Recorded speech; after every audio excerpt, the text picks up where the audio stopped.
Good morning.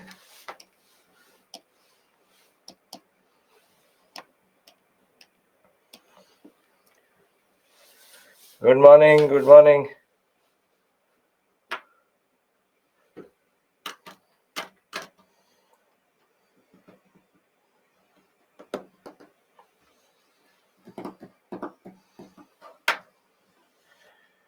Good morning. Good morning.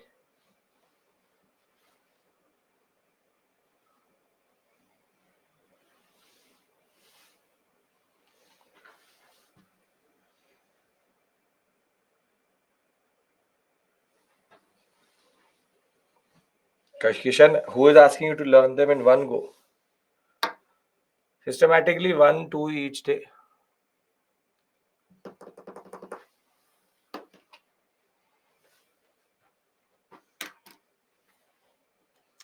Good morning. Good morning.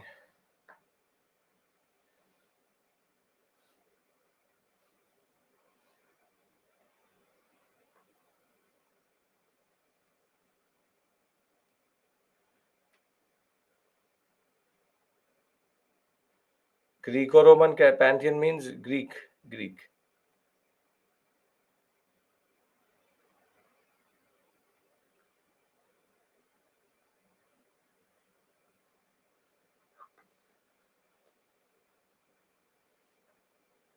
School of art is a specific reference to sculpture.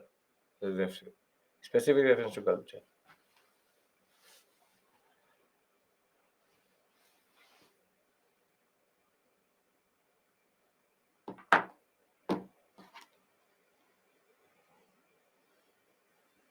I'll check that with you.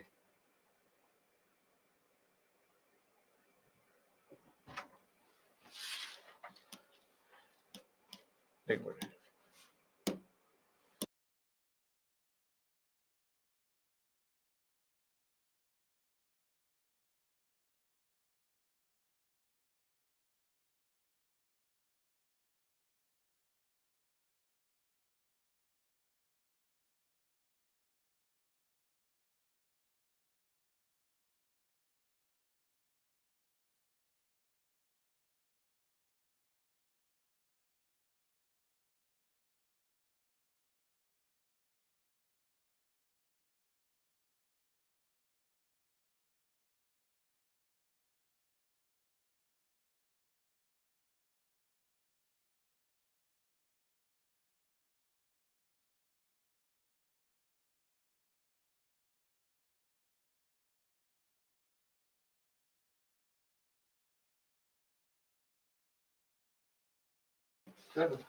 Okay.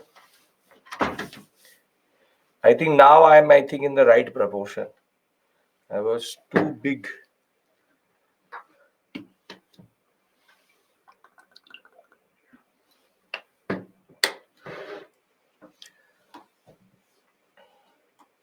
Nice Cups arch is Shah Jahan.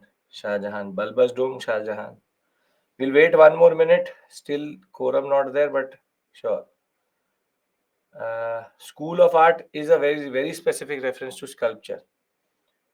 Rajasthani color scheme is very bright and very light coloring is very Rajasthani. You would have seen it today also. I don't know where you have seen that word.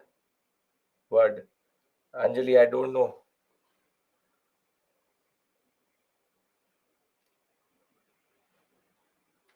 I have no idea. I have no idea what he's referring to. Proturbance.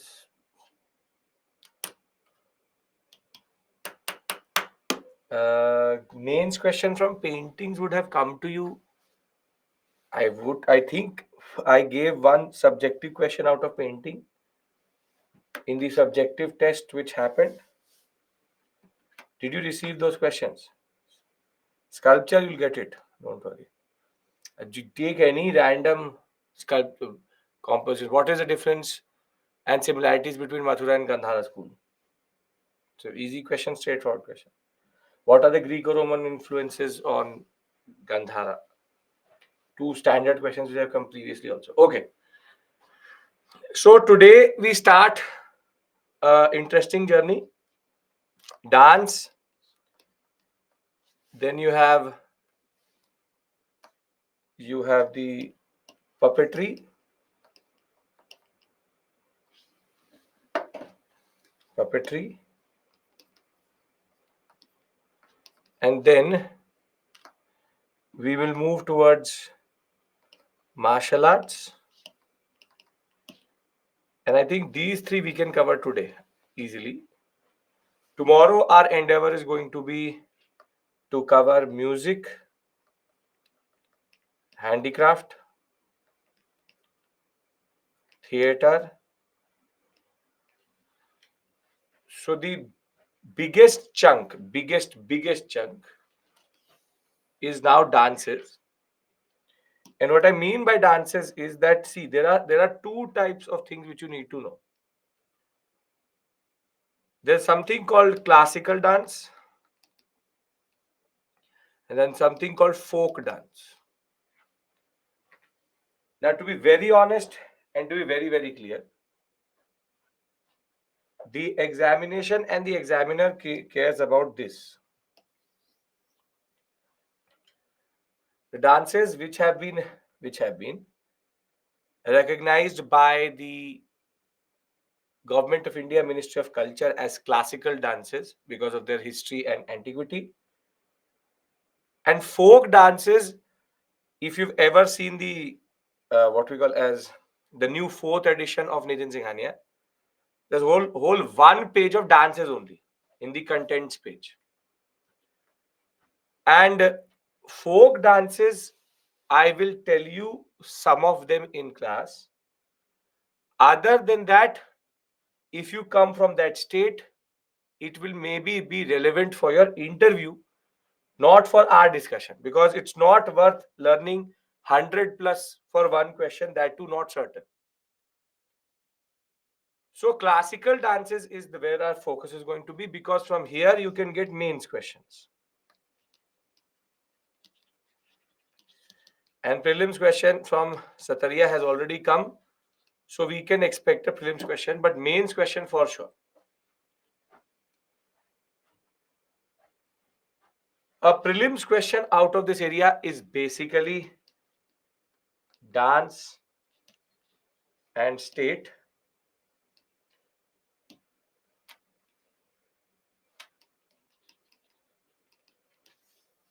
It's a very standard thing, easiest question possible in match the following. Match the following, which is which state does it belong to? Which state does it belong to? And most of the questions have been like this only. Most of the question have been like this only. Yes, the class has started. We are now entering our first topic. How do you explain medieval Indian temple sculpture represents social life of these days? I will discuss that question with you. 2022 question you're asking me. I will discuss that question. And it's a very easy question, but still no issues. 2022 question, I will discuss that. Aniket, first concentrate on what we have to cover. So first things first. Purpose of dances, classical dances. Both mains and prelims question can be expected. A very straightforward prelims question could be dance and state, which has mostly been the form, and there can also be statement based questions.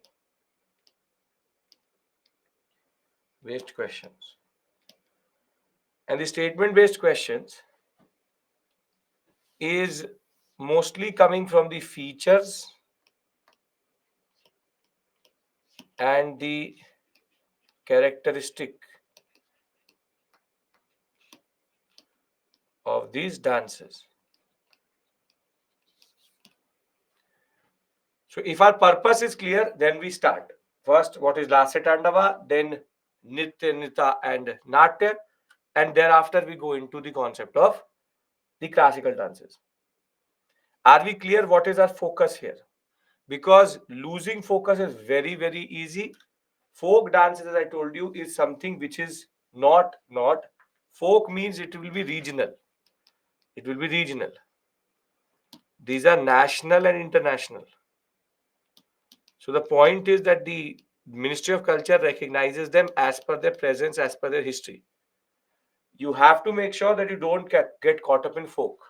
Folk may be relevant at a later stage when you have to give your interview coming from your state itself. And as I said, folk, I will discuss 15-20 with you. I have one map for you also through which you can revise. But my major focus in the first half of the class is going to be classical dances. Once classical dances are done, we move to puppetry. From puppetry, we move to martial arts. Okay. Now, when we talk about dance, we are wired to dance in the sense that from the Bhimbedka period itself to the dancing girl of the Harappan civilization, we have references to dance from the prehistoric period itself. And somehow it's the early man who knew how to dance, that it has been wired to us genetically, that even a newborn baby, having never seen anything, knows how to, in a way, in a way, dance to a rhythm or a beat. So there is something which our brain knows or does when it hears music, but it hears music, and over and above that, it does something related to that. But there are two questions which automatically come up. What is dance, and what are the components of dance?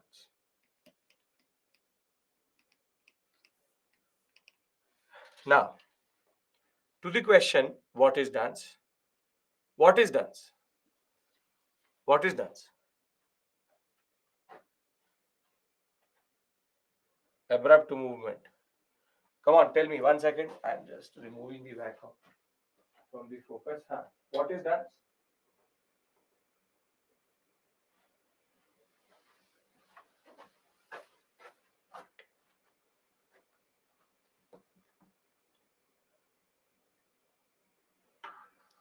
Rhythmic movement, expression of feeling, movement with melody,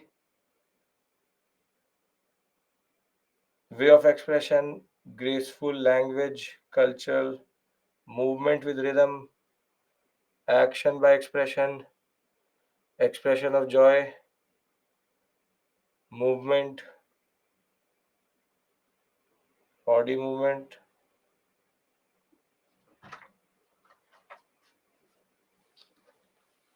vacuum दिख रहा है 1 second.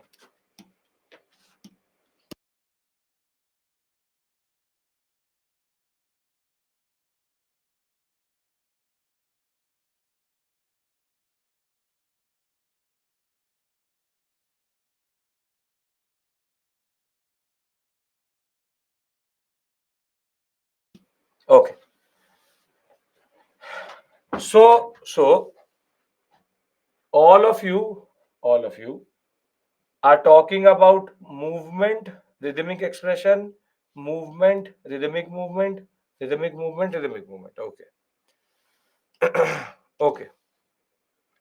Can you then define what is rhythm? Can you then define what is rhythm?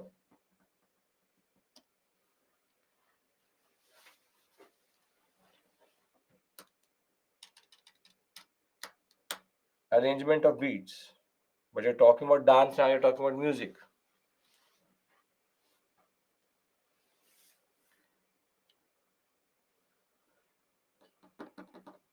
A regular repeated pattern of sound or movement. Okay. So then see, as per your understanding, if a person is walking or if a person is running, he then also has rhythmic movement. When you walk, then that is also rhythmic movement because you are walking at a pace with the movement of the arms and the leg. Can I call this rhythmic movement? One step forward, one step back, one step forward, one step back. But then, if rhythmic movement is dance, then when you run, do people say that you are dancing?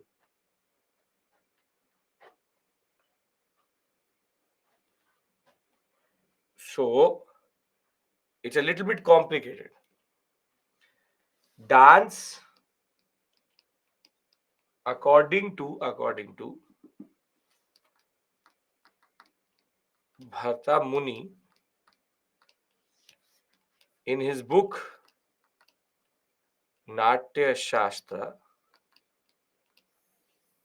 defined dance in two ways. This is the earliest text which gives us a reference of dance, and it tells us that dance basically has two elements. One is called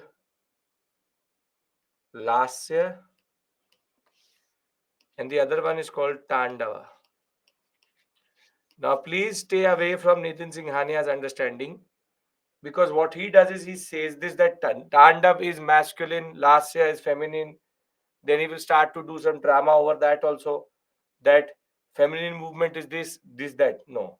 Lasya Tandava has nothing to do with gender. Lasya Tandava is basically based on two basic ideas of dance.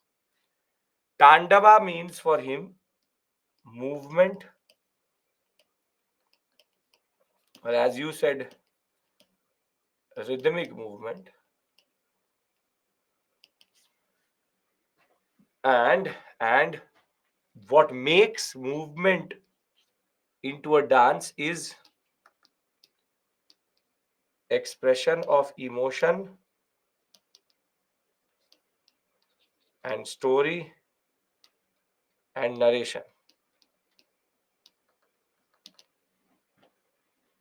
Basically, when lasya meets tandava, then you get what is called what you call as dance. Meaning tandava, movement without expression. You running is useless, which is you don't even take. See, let's do one thing. Now, let's remove rhythm. Which let's move take movement only, because dance does not need to be in a rhythm.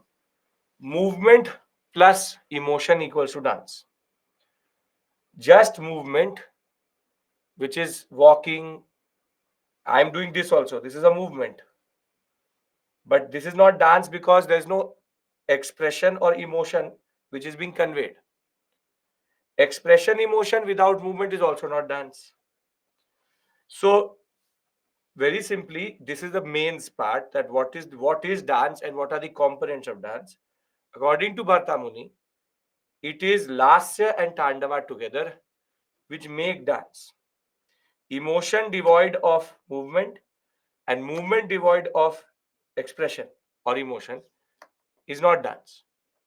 So I asked you this question, and Bharta Muni answered this question for us through this concept that there is two basic components, but this can be further divided, and that is what in the Abhinay Darpan, a book written by a person called Nandi Keshwar.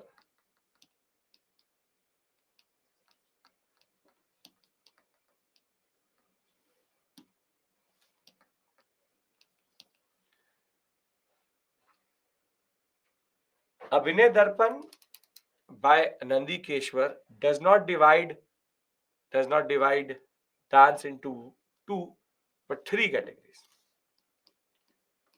Natya, Nritya, Nrita. But before that, are we clear about this?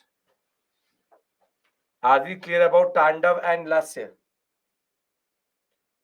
Movement coming from the Tandav dance of Lord Shiva himself, movement plus Lasya, which is emotion, equals to dance. Now, Abhinay Darpan, it goes beyond this twofold division. Bhav, Ras, Abhinay. Abhinay means action, acting. and rhythmic movement. Nrita, Natya, Nritya. Emotion plus movement equals to dance, yes. But Abhinay Darpan says no. Three components. First is Nrita, dance steps, rhythmic movement. But what he does is this is basically equal to Tandava. This is basically Tandava. And Natya and Nrita, he's basically split up last into two. According to him, the storytelling part of the dance is called the dramatic representation Natya, and Nrita is the emotion. So what is done is he has divided this Tandava, and he's named this is basically movement. This is close to Tandava, and he split up Natya Lasya into two. Natya is the storytelling or narrative part of the dance, and Nrita is the emotions, bhava, and and what we call as thematic of the dance. So what basically Nandikeshwar has done is we have Lasya, we have Tandava. What is movement? And this is emotion. Nandikeshwar calls this Nrita, and Lasya he breaks up into two. Natya and Nritya. Natya is narration of story. This is emotion, and this is movement.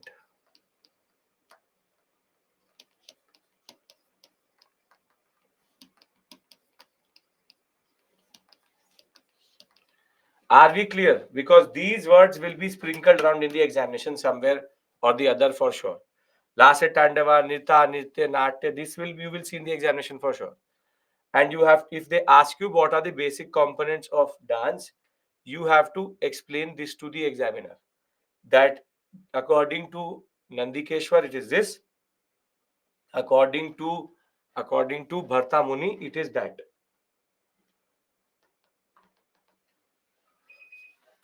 Are we clear?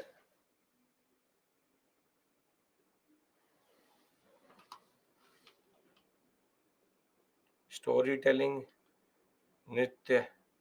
It's totally fine, Aniket. Nritya is movement, Nitya, Natya. Natya as it is means narration of story. Nitya means emotion, Nritya means movement.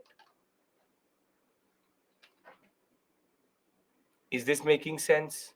Because you can be asked this. It's not a random thing I'm telling you. This is a very realistic question. A very easy but realistic question for the examination. So have to tell me if it is making sense or not. Yes, Tandava word is related to the dance which Shiva does, but that is where the emotion and the concept of dance comes through itself. This is Bharta Muni, and this is Nandikeshwar. Book is called Natya Shastra.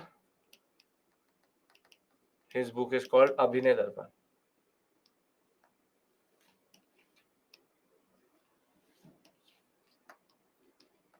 Abhinay Darpan. Okay. Now,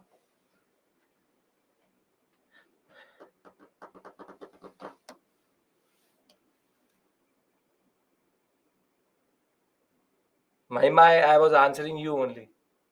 Tandava is the expression of Shiva's anger, but that can also have different connotations, right? So they have taken that word from when Shiva is angry, he dances. And that is the origin of dance in the cosmic world.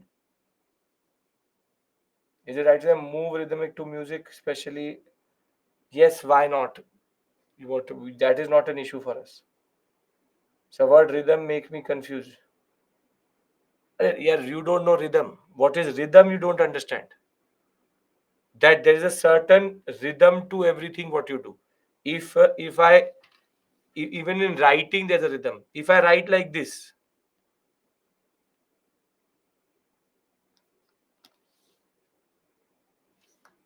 do I have rhythm? Am I writing in rhythm? No. Rhythm would be when I'm writing like this. I'm writing consistently at a certain speed. This is called rhythm. So it is not out of the box. It is not something which is so cosmic, dark energy we are understanding. Everything is rhythmic.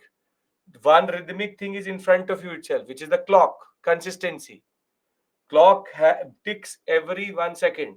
That is rhythm, not momentum.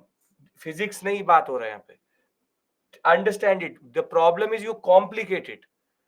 If you understand the clock is the best example of a rhythm. Every second it will tick and it will tick after 1 second. So it's not difficult to understand. And the problem is you are acting like you've never seen dance only. Unfortunately, it is based on certain notions of Bollywood or Tollywood dance or the other dances which you see in the movies, but that is not dance. If we are clear about the fundamentals here, which is more important for the examination mains level understanding, I would like to now go to classical dances. Okay. Now,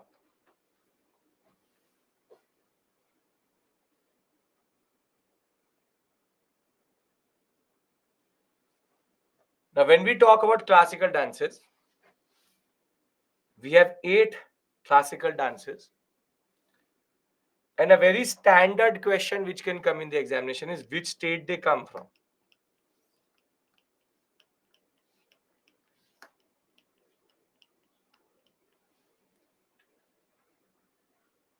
Bharatanatyam,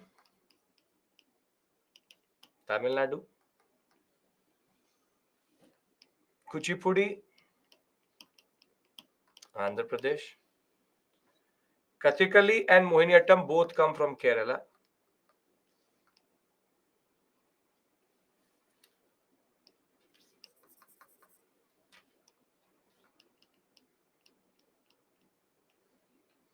Odissi, the easiest Odisha.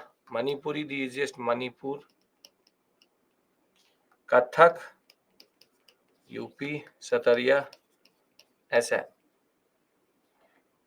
This is already one marker, one question sorted for you. And now don't tell me this is too much to learn. 8 of them have to learn them. Nothing else can be done. Now, we have to remember state, which is now done. We need to know the origin and most distinct feature and characteristic. So every dance which we will now do, we will try to look for 3 things: the origin, the distinguishing feature, and its characteristics. This is an analysis of the dance, and these are words which you will need to find in the examination so as to distinguish or identify the dance itself. So the first dance is Bharatanatyam. The origin of this dance is related to temples, which we'll talk about. And the original dance was called Sadir or Dasi Attam. Now, try to understand it. When we talk about Bharatanatyam, the origin of this dance is Sadir or Dasi Attam.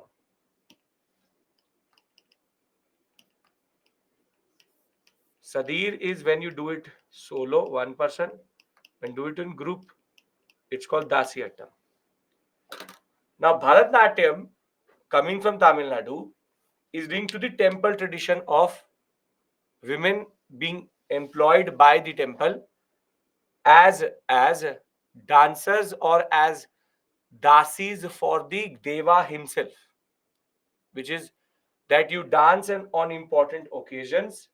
Sadir is when you do it alone. Dasi Attam is the whole concept itself. The Devdasi tradition comes is the origin of Bharatanatyam. Now, Sadir and Dasi Attam in its origin is very interesting because you have people working for the temple in different capacities, and these women were developing certain type of what we call as distinct costumes, distinct saris, and there's distinct dances based on the need for the temple.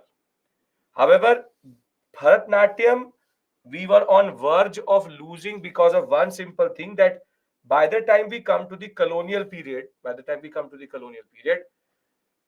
Devdasi tradition had become a little bit problematic in the sense that it started to develop a certain aspect in which women were either exploited within the system or they were not allowed to leave the system if they wanted to.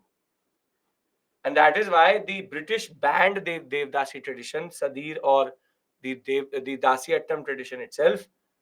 And it will be K. Krishna Iyer, one of the freedom fighters, who will basically keep this tradition alive, knowing that it is a very important part of temple traditions. And thereafter, it was revived back, and today it is a very important practiced dance form. So you need to understand where the idea comes from. Tamil Nadu Devdasi tradition, and E. Krishna Iyer revived the art form after Devdasi tradition started to decline, and Rukmani Devi Arundale, who has been even recognized by the UNESCO as one of the most important proponents of Bharatanatyam. So, as I told you, I'll be working in different concepts. The first is we need to understand, and I'll rather make a box. This is the notes which you need to make, but there are trust issues between both of us. So I'm making the notes for you because I don't know what you will do with this information later and then tell me it's heavy. So very simply, every dance we have to understand three to four things, which is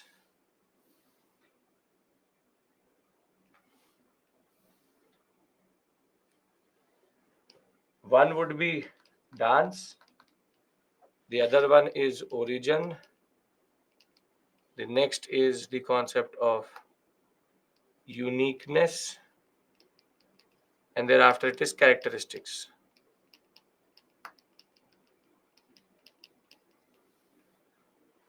Now, when we talk about Bharatanatyam,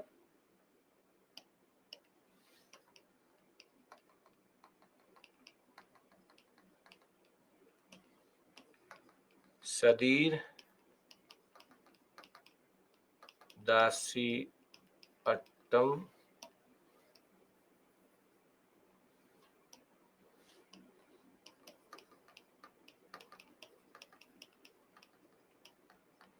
or Dev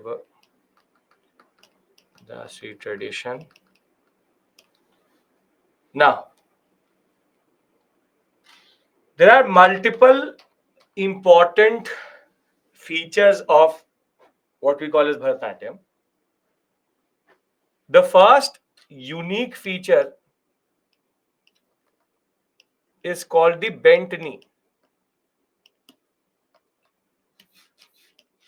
In every dance, you will bend the knee, but in Bharatanatyam, the dance, most of the dance, the dancer will have a bent knee. Constantly, they will try to keep their knee bent, and that is something is a very distinguishing feature of Bharatanatyam. The other obviously is the Tamil silk. the Kanchipuram silk. And the next would be, this is not a uniqueness but a characteristic, which is called hasta mudras or hand gestures. Hand gestures. Every hand gesture has a certain meaning, and therefore they try to represent that meaning itself through the dance itself. Now there is a certain routine which is followed, can be done solo, can be done in group, but you can see that there's a lot of emphasis on hand gestures, which is quite important. That is, there is a manifestation of fire, that the dance is called a fire dance. How fire moves, there's a movement which brings in, or the concept of dance based manifestation of human movement. You have bent knee as the most important concept, and the kataka mukha hasta, this is the most common principal mudra which you will see in their hand. But what is even more important is that there's a certain routine which they follow. The certain routine which they follow. What is the dancer trying to represent here?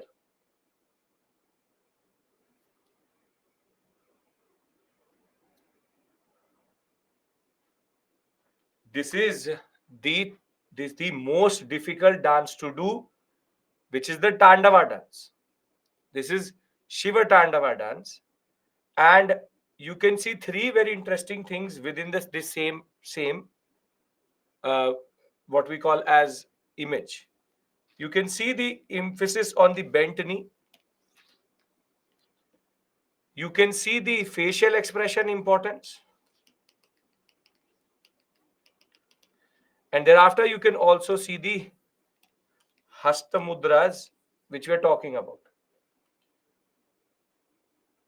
Bharatanatyam, that ways, is a very difficult dance to do because of the constant bent knee idea. But if you are able to master the art of knee bending, then this dance is one of the most beautiful forms coming out of Tamil Nadu. And as a learner or as a student, it is quite hard to manage because of that element itself. So in our box, uniqueness, bent knee, fire, manifestation of fire,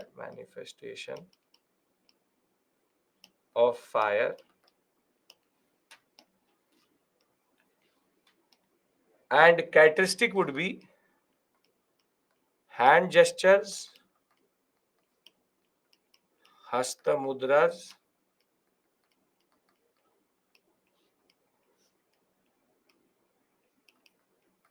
representation of Tandav dance and narration of of devotional kind of theme. What is Tribanga? I will tell you right now. Don't worry about it. Now, out of all this information, this is what we have to remember. Can you do it? You can add facial expression here. It will go. Facial expression is not something specific to that. Men also do it. Men also do it. Are we clear about Bharatanatyam? All this information, this is what you have to remember. Famous proponents would be Yamini Krishnamurthy, very popular today. And you have Mrinalini Sarabhai also, who's very popular for doing it.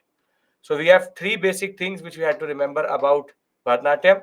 If that is clear, we move to Kuchipudi. Are we clear? What are we doing here? Okay. Now Kuchipudi,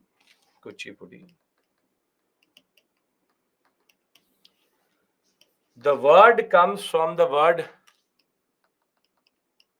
Kuchelava or the Kuselava Puram. Basically, Kuchipudi, it tries to match how fire dances or the movement of fire. Fire dance. How fire moves, it tries to move like that.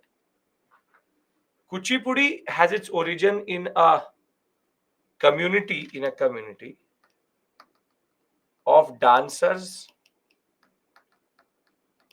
who used to go around the Andhra sector, coming from the village of Kuchelva or Kuselvapuram, and this was mostly a male centric dance initially, because the male members used to move around and used to be part of this tradition itself. Used to move around and used to be part of this tradition itself.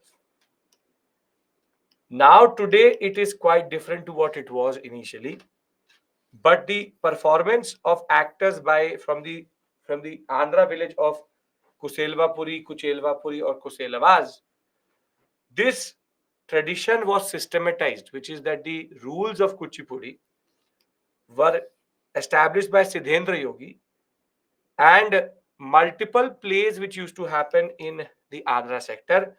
Kuchipudi basically became a dance which was integrated to the drama tradition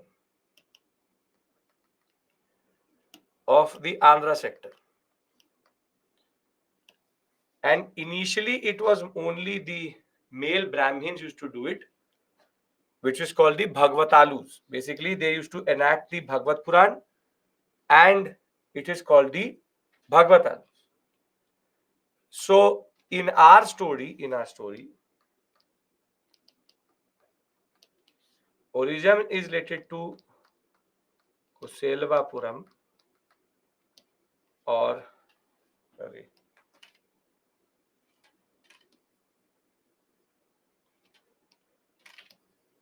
to Kuselvapuram or the Kuselavas, and Siddhendra Yogi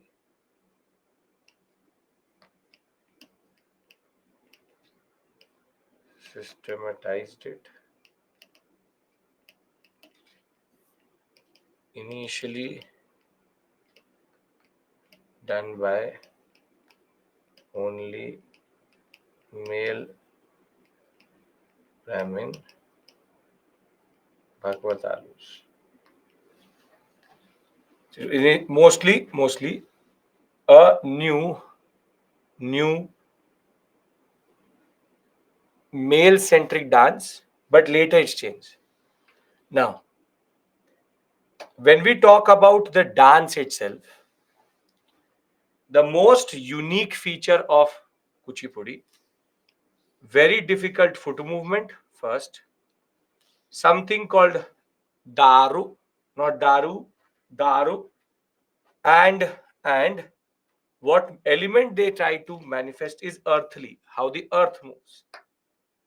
Now, if you look at Kuchipudi, you will see the sari has changed to Andhra silk, and every region will use its silk in that sense. And you can see that there is a better no bent form. She's standing more straight, and hand gesture are still there. But in Kuchipudi, the problem is that the feet movement is much harder than any other dance. than any other dance. And the most interesting feature about Kuchipudi is that every character has a feature, meaning good, bad, etc. What is this scene depicting? What is this scene depicting? This is Mahishasur Mardini, the Durga scene, and as you can see, the thematic more or less revolves around Shakti or Shiva or Vishnu. But a very specific thing about Kuchipudi is because in dance you don't speak. Every dancer introduces themselves as a character and with body language convey the nature of the character, which is called Daro. Basically, it will be a 1 to 2 minute routine which they follow, and they introduce themselves. And in that 1 to 2 minutes, if you go by the body language of the dancer, you will understand what the nature of that dancer is. Is she representing evil? Is she representing good? Is she representing cunningness? The stance which this dancer has taken would be something related to, for example, a certain state of arrogance. A certain state of arrogance, which is that royalty and arrogance is actually represented like this because it is an earthly element. The foot movement is very heavy. The foot movement aspect is linked to earthly elements. The earth has a lot of movement inside it, and that is why that is manifested through the foot movement itself. So Kuchipudi, for our own understanding, uniqueness is Daru, dance routine to reveal the character of a dancer or story, earthly element, heavy foot or feet movement. Other characteristics: Andhra silk,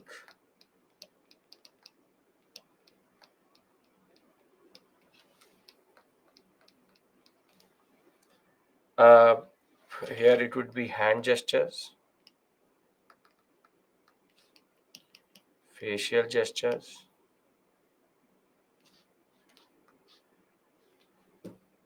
That's it. Other than that, any other point? Carnatic music, patrons by Vinayanagar Golconda rulers. Lakshmi Narayan Shastri is one of the most known today. That's it. Okay. Team performance. Now I know some of you would be sitting there and be like, मेरे तो सब कुछ एक ही है. That I can't make out the difference between Bharatanatyam and Kuchipudi. And thanks to God, there's no concept of identification through images. So if you can remember this table, your job is already done. Because some of you, I know you would be like, what knee, bent knee, everything is the same. All are wearing saris. I know that. I've got this question multiple times. So if you are figuring out and you're not able to figure out that, okay, the state is different, the sari is different, the concept is different, just learn this table, and it is for you I'm making this table. because dance is an area which is fertile. Only 8. Don't have to worry about it, because I know some of you are scratching your head and saying that I can't see the difference. Idhar bhi to bent knee hai. The knee is bent here also. So how are you saying it is not bent knee? How are you saying it is not bent knee? But I know. So don't worry. I'm telling you, don't worry. Just learn the table and your job is done. It's different. Sure, if you can't make that out, not an issue. Okay. That is the irony of the story, that these are the dances which we perform today. India's image is of this. A foreigner will be able to identify the difference between Andhra and Kanjipuram silk. For us, everything is the same. Okay. Now, now we go to Kerala. Can we go to Kerala? Uh, Kuchipudi, but picture doesn't show team performance. I have also not seen America. That doesn't mean that America does not exist. There is team performance, and with two people, it is a team. So the Mahishasur Mardani scene itself is team performance. Okay. Initially done by the Kuchelvas of the Kuchelvapuram sector. Now, when we go to Kerala, we now see a division. We now see a division in a way that there are two dances which are recognized as classical dances. One is called Kathakali and the other one is called Mohiniyattam. Now here the division is very straightforward. Kathakali is only men and Mohiniyattam is only women. And that's why two different dances. Kathakali, even the women role is done by men, and Mohiniyattam is Mohiniyattam because there's no need for a man in Mohiniyattam. So remember, Kathakali and Mohiniyattam are divided according to their own genders which they embody. Now, Kathakali, which means that when you tell a story through drama, it is called Kathakali, and generally pronounced Kathak. Are Kathak alag hai. This is Kathak. This is Kathakali, and this is Kathak. Birju Maharaj. Before you start to think I'm telling you about the same thing, this is Kathak. So Sachin, wake up. Kathak and Kathakali are different. Okay.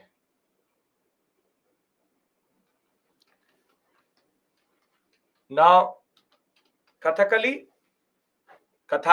which is telling the story through drama, it is linked to the two traditions which come out of the Kerala sector. Kalripat is a martial arts tradition. Martial arts tradition.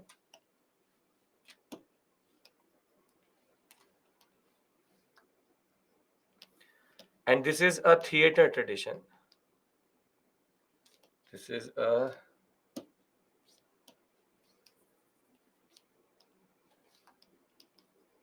theater tradition. And in both, when they come together, you get Kathakali. Again, went obscure over a period of time. A very celebrated freedom fighter, V.N. Menon, is the one who patronized it. Now comes the other important elements, which is uniqueness and features. Uniqueness and features. The most unique feature of Kathakali is, as you already know or would know, is the very distinct makeup which they do. Kathakali, from eye movement to the costume to the makeup, it is a very big commitment which these dancers do, and they are literally preserving the most important part of Indian culture by giving up on aspirations which everybody has. There's no incentive to do these things today. But this tradition of Sanskritic, what we call as Sanskrit theater form based dance drama, is something which is extremely exceptional. And when we talk about uniqueness,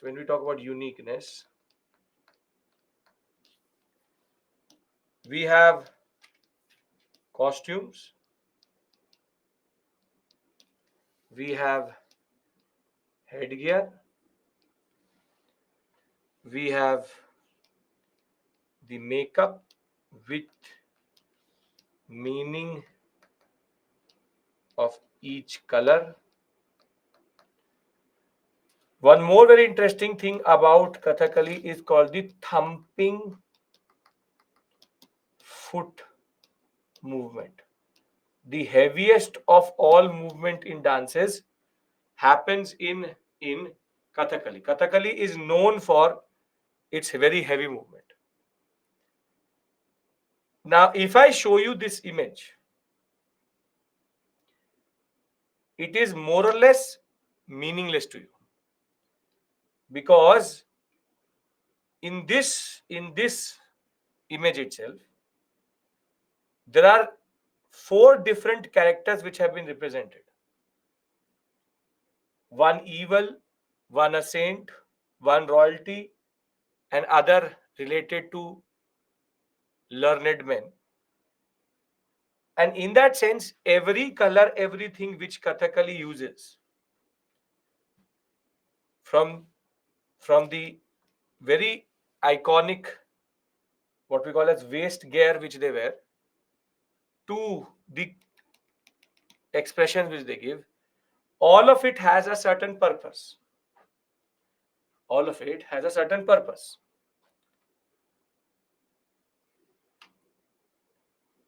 The dance is done with no dialogues but only kinetic music.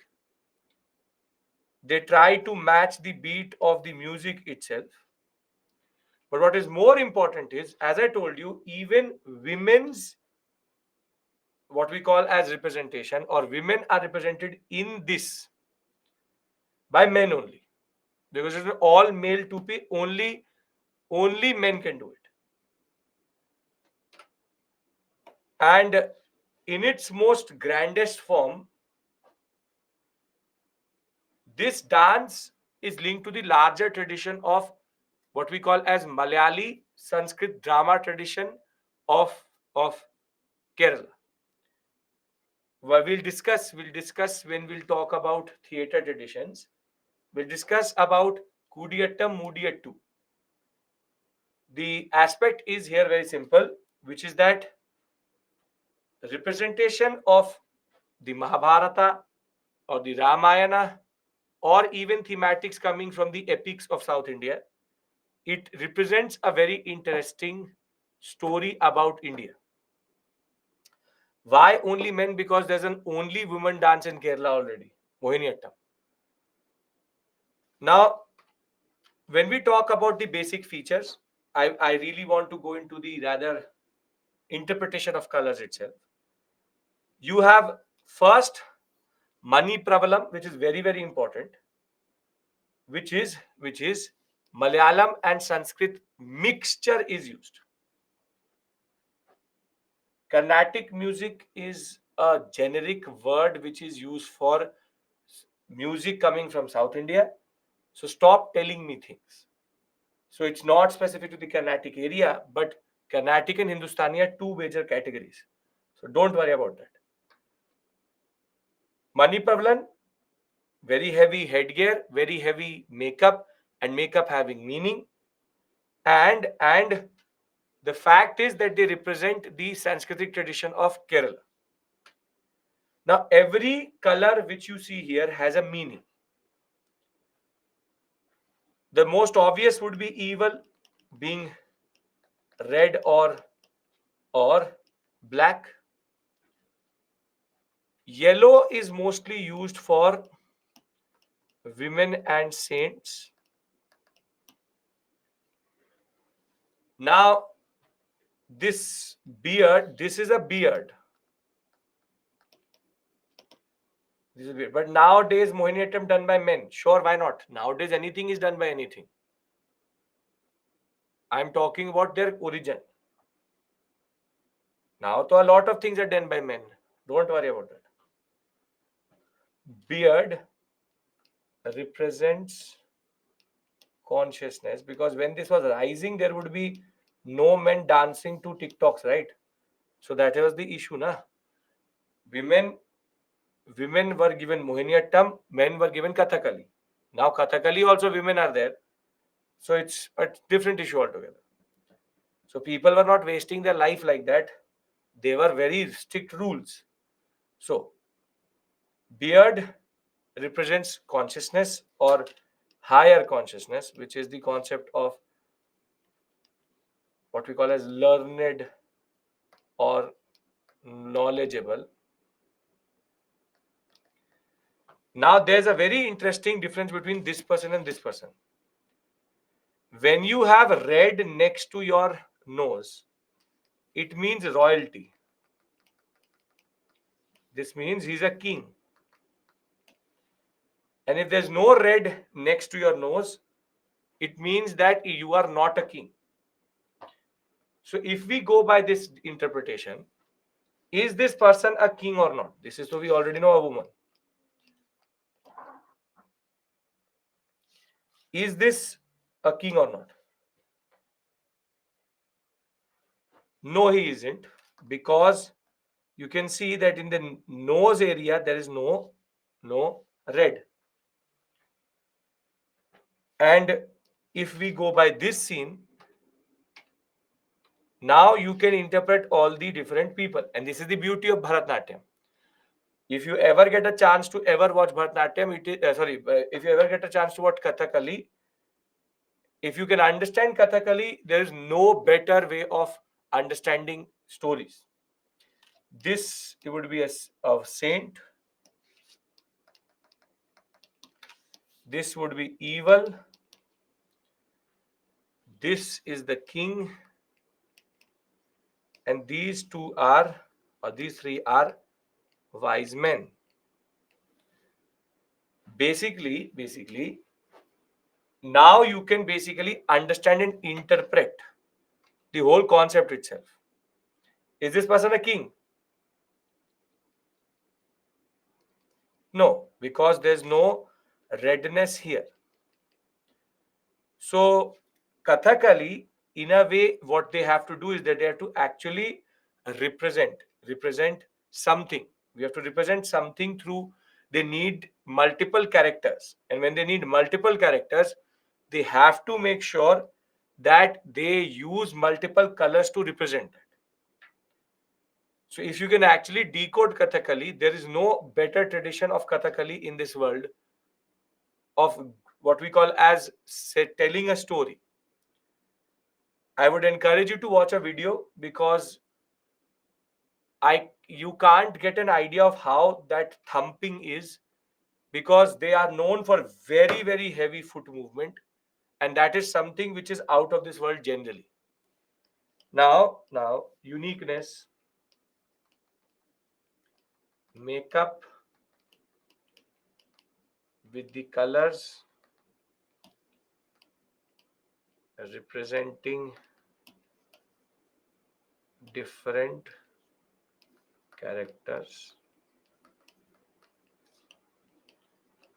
Money Pravalam.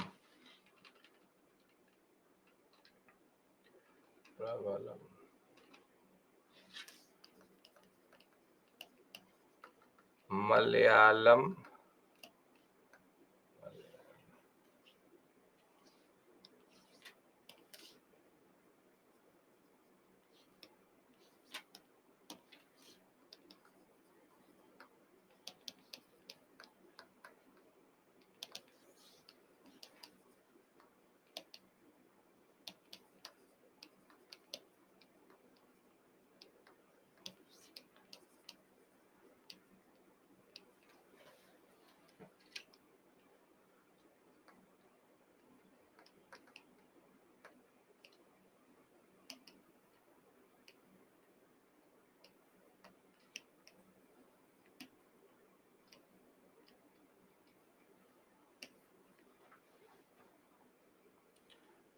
we have to also understand their origin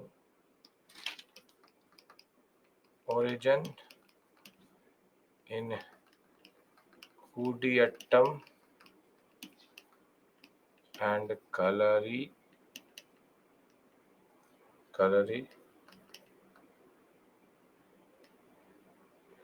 Pattu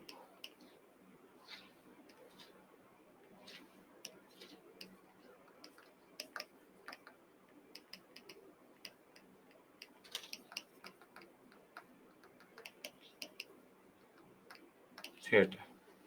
Feature storytelling, devotional, and epics depicted. Are we clear about Kathakali? When will class start? Gayatri, 1.5 hours it's been now, close to. Now we go to the other tradition coming out of Kerala, which is called Mohiniyattam. Sir, are these dance forms the same today as they were? No, obviously, no dance form remains the way it is. It is something which obviously keeps on evolving. Now, the next tradition is Mohiniyattam.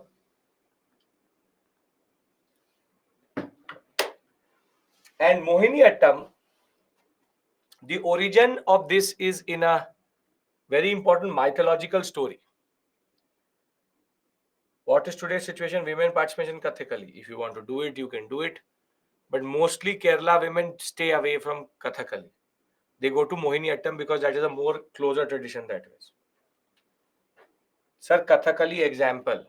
Kathakali. What is the example of Kathakali? Kathakali. Females, see, Nagaraja initially not allowed. Now anything can be there. Example of Kathakali. Okay, bhaiya. You have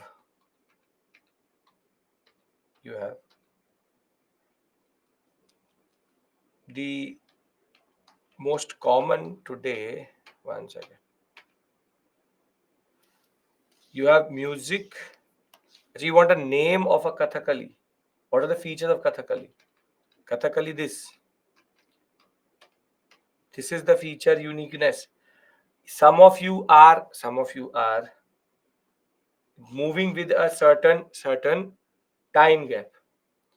Can we all be on the same page? Because after I've showed the features, I'm going to Mohiniyattam, you're asking me features. You're asking me features. So can we be clear?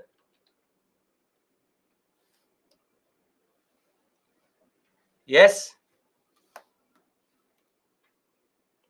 Can we be clear?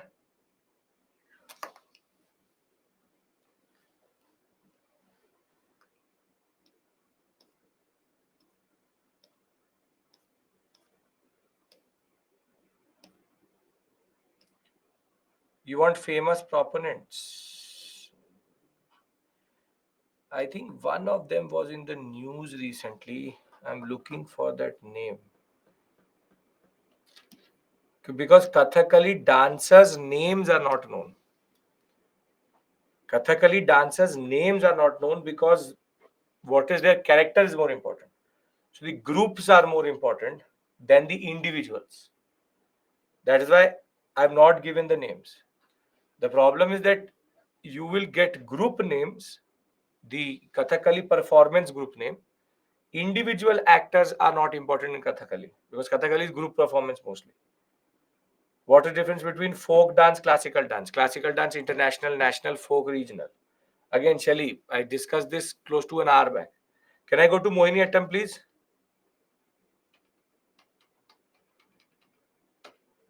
Okay. Now, when we talk about Mohiniyattam,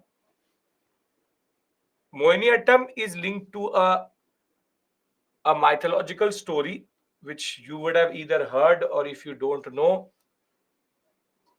Ballad of the East means that ballad tradition means a way of telling a story. There are ballads of the West. Shakespearean type of understanding. This is called the Ballad of the East.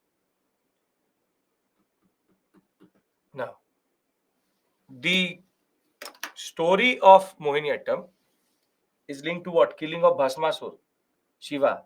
Anybody tell me what is the story of Mohiniyattam? Where does the origin of Mohiniyattam as a dance come from mythologically? No, it's not Vishwamitra and Mohini. Yes, very good, Abhijit. It's called the Samudra Manthan. It's called the Samudra Manthan or the churning of the ocean. So basically, Dev and just to give a basic understanding, because Mohiniyattam has a very distinct feature.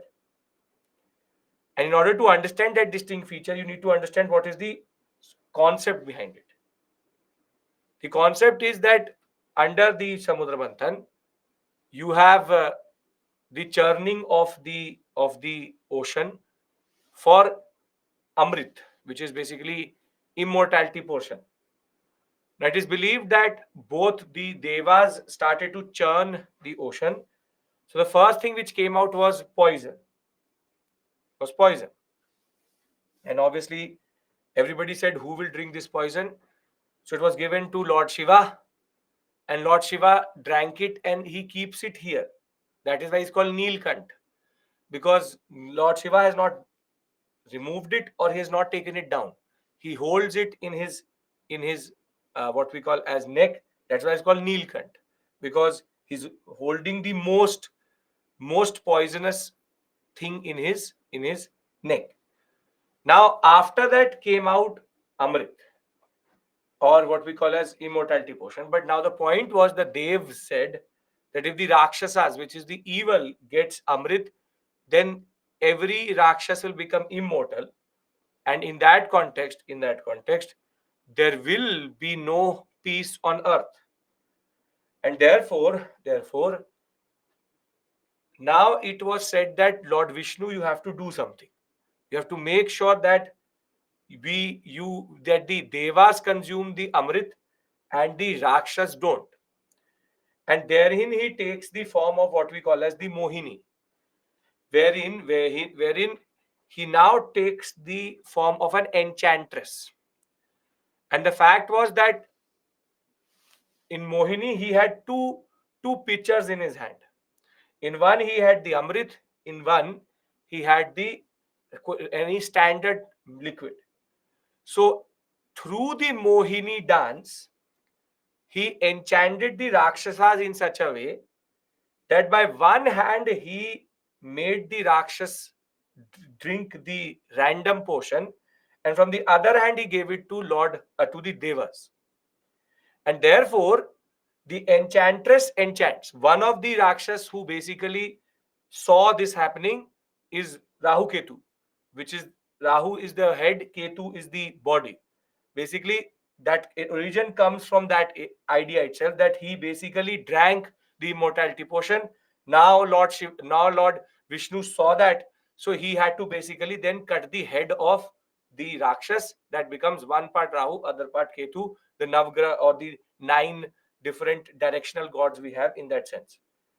So Mohiniyattam, the story does not matter to you.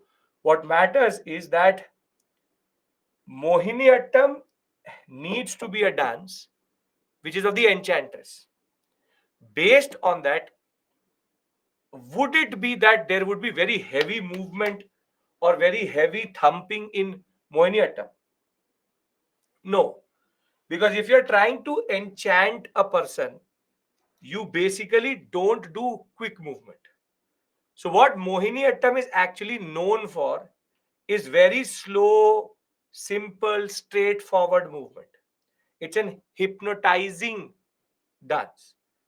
So the fact of the matter is Mohiniyattam, you have very gentle foot movement. It has the iconic Kasavu saris of Kerala, which is the white sari with the golden border. It also has very graceful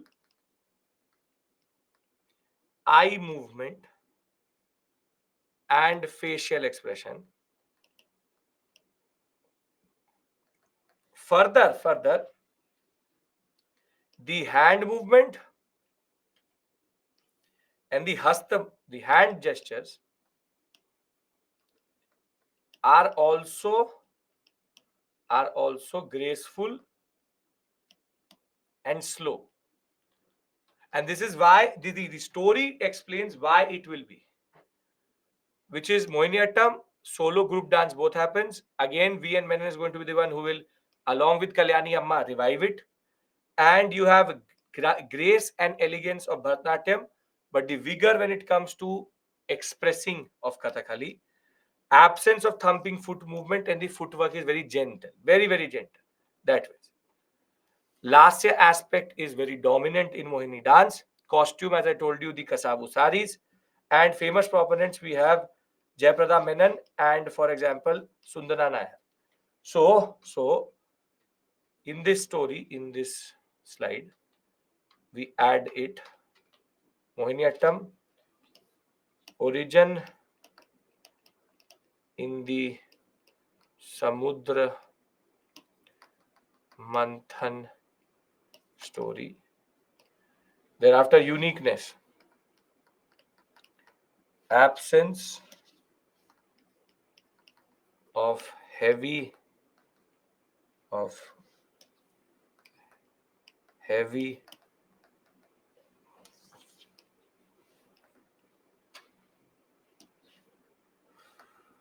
foot movement. Right in table, I have made it in this way because at least Kerala you can see together. So don't ask me to do anything. I will do it if I think it is right. Heavy foot movement. Absence of heavy foot movement. Gentle eye and hand gestures. Samudra Manthan, it's a mythological story which gives the origin of this dance. So why can't that be the case? It's a mythological story and dancers adopted it. Which of these dance is UNESCO tangible heritage tag? Sanskar, stop jumping the gun. I will tell you that when it will come to UNESCO. And ironically, neither of them have intangible. Neither of them are intangible. Intangible is given to the other Kudiyattam Mudiyattu. We'll discuss that. So everything will be discussed. Either you know art and culture, you don't know art and culture. It can't be between. That you know something also, you don't know something also. So don't worry about that. I will discuss everything with you. So the story is officially validated. Where the validation you will get? From the censor board. It's a concept, it's a story, it's a mythological story which exists. There are multiple, there are thousands of concepts in India. So validation, I don't need anybody's validation for the mythological story. So validated का मतलब क्या होता है? Don't use these words which makes no sense. These are not validated stories, and religion does not need validation. Okay. Absence of heavy foot movement, gentle eye and hand gestures, and the Kasavu saris. Further, that's the point. We believe in Halloween, we believe in Black Friday, but when it comes to believing in these things, we tend to say, no, pa cannot be true. I am not no one to judge anybody. This is the story, this is the concept, this is it. You believe in it, you don't believe in it, that is your personal choice. So, uh, absence of heavy foot movement, gentle eye and hand gesture, Kasavu saris, and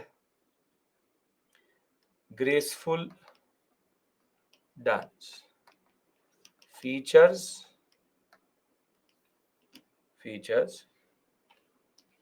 Are there no images of Mohiniyattam? Shelly, do you have a different streaming?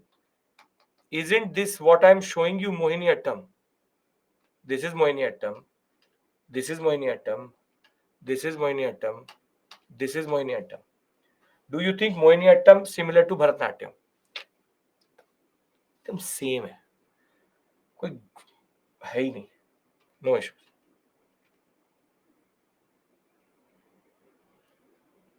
If you give religious connotation, then evaluator can give penalty marks. Now, if you will start to explain Indian international relations and history through religion, that's a separate issue altogether. What religious connotation means is the communalistic which is inside us, that should not come out. That you start to do Hindu, Muslim, Sikh in the paper. That's a different concept. So please tell, I'm curious to know. And obviously they're not the same. How? Because I'll tell you why you are saying that they're similar. Either bent nahi dekh liya na, you are now going to say that both are the same. The color is different, the idea is different, the concept is different, the state is different, the whole thing is different. Just because they bend the knee does not mean that it becomes Bharatnatyam. Please don't do this. It's the morning 7:30 and I am in no, or you should also be in no mood to discuss how all of them look the same. Hand gesture is common to everyone. Then this is, I'm telling you, I knew the, see, didn't I tell you that someone is going to say that they look all the same? So you see, they are not the same. Hand gesture is something which is in every dance. Features.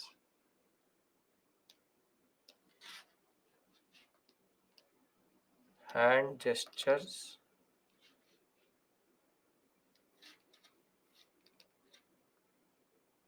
V.N. Menon revived it. Done. And if you watch a video, it will automatically, you will understand. For once, some teachers telling you to watch a video. Watch the in the break, try to watch 2-3 seconds and automatically you will realize that how they're different.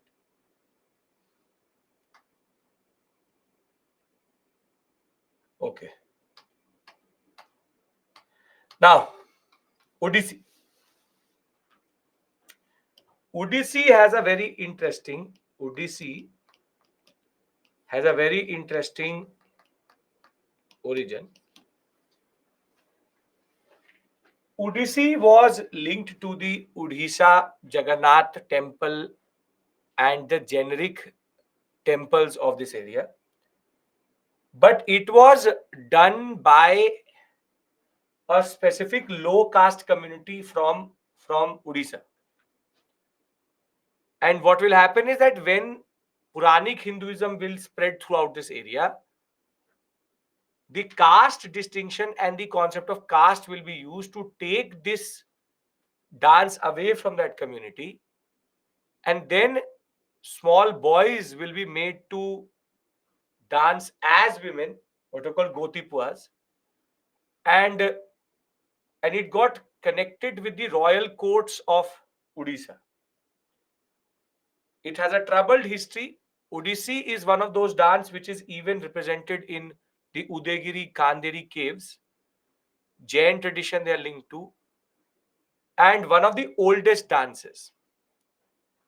But Odissi has been credited to have that one position which is common in every dance today, and it is the origin of that position, which is called the Tribhanga position or the Tribhaga position. So when we talk about Odissi, Udayagiri Khanderi caves we've seen a representation of an Odissi dancer. Even in the Natya Shastra, we have the Odra Nitra, which means Odissi in that context. It was the Mahari tradition of, of Kerala, wherein of Odisha, wherein King Karavela was the one who patronized it. Later, when Vaishnavism or Puranic Hinduism will start to spread through this sector, Gotipuas, young boys, will be recruited to dress up as females and dance because this tradition was now becoming more and more Brahmin centric and taken away from the Maharis itself. And thereafter, these boys will dance in what is called the Nartalas, the royal courts of the Odisha sector itself. It will be Charles Fabry and Indrani Rahman who have now made Odissi one of the most popular dances across the world. So in our origin understanding,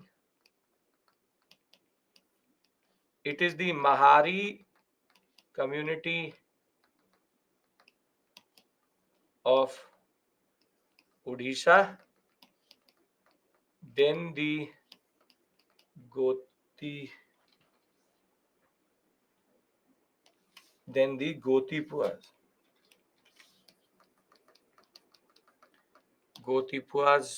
of the royal courts.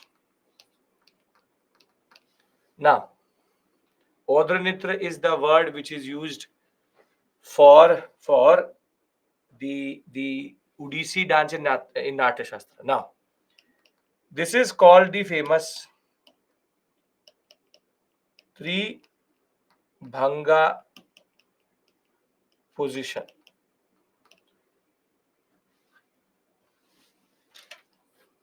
The Odisha silk is used,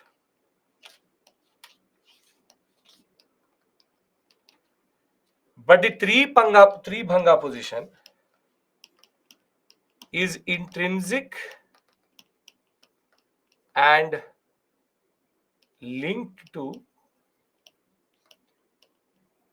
Odissi since its origin. And the Tribhanga position basically is to keep the body in three different axes. To keep the body in three different axes means Tribhanga. Tribhaga it was also called in different in context. Tribhanga is this concept itself wherein your body is in three axes. This has now become very common across, nothing to do with the halo and ornamentation, no European influence. The fact of the matter remains is that Tribhanga is something which is very important to every dance today, but it has its origin in Odissi. What is indicated? Tribhanga means this position. Tribhanga. First axis, second axis, third axis. When you put your body into three axes, it becomes Tribhanga. And what we believe is that it embodies the movement of water, and one of the most interesting features of the whole tradition itself, quite expressive hand and eye movements are linked. But what is known for, so Odissi is not limited to, no, Tribhanga is not limited to Odissi today, but its origin is in Odissi. Tribhanga is now used everywhere. It's called optical illusions and representations. Very interesting thing about what we call today as Odissi is that they play with optical illusions quite a lot. And the dancer shows a lot of skill in trying to do that. So Odissi, in a way, a very old dance. Its Tribhanga position is everywhere else. And other than that, the whole recital is based on multiple forms of optical illusions. And in that sense, if you look at the whole dance in its entirety, a very beautiful dance represented in a different way of understanding. So before you email me that where is the face of the lady, she is still here. She's bent over backwards, and there's a person behind her who has kept her head on the hand of this woman. So this is called an optical illusion. Individual dancing, there are two people. This is an individual, this is two people. So just to tell you that Odissi has this very interesting origin, problematic origin also. And Somesh is telling us that when we perform Odissi, the Gotipa concept comes from chosen child of divine dance. Sure. But that is the Vaishnavite tradition distorting the Mahari tradition in that sense. Okay. And I think Someshri, you are a I think you the way you are telling me you are an Odissi dancer then. She's telling me Chinmasta, the head separated from the body. Yes, yes. So she's the authority here, not me. Let me make this public. Yes. Okay. Now, other features of Odissi, mudras, postures, Tribhanga, three bended form of body. So Tribhanga is a lasya element or a Tandava element?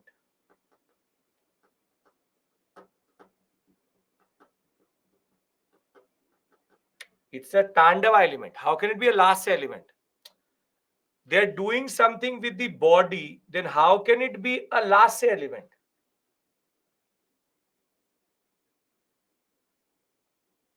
Very an iconic posture, which Someshri is going to tell us, chalk position, which also depicts masculinity. And a very interesting thing about Odissi is also mostly the lower body remains static, torso movement is there quite a lot. So let's add it to the like the movement of the water itself. Yes, unique, and you have characteristics. Odissi, uniqueness, Tribhanga, water movement, Odisha silk,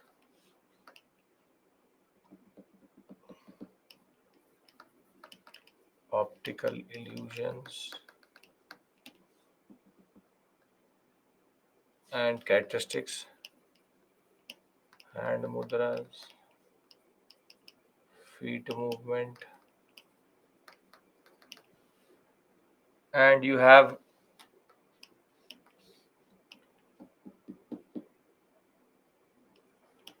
graceful eye plus hand mudra combinations.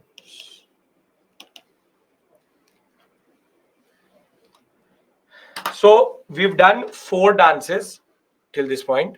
2 out of Kerala. There are 5 dances. 2 out of Kerala, one Odisha, one Andhra Pradesh, and one Tamil Nadu. Are we all clear about them?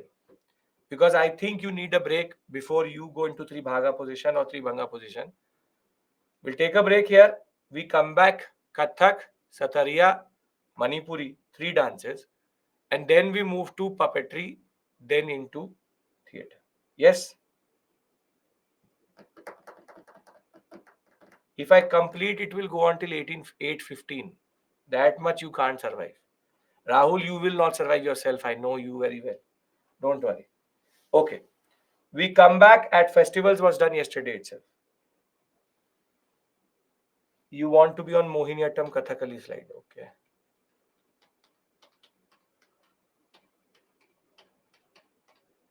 Okay.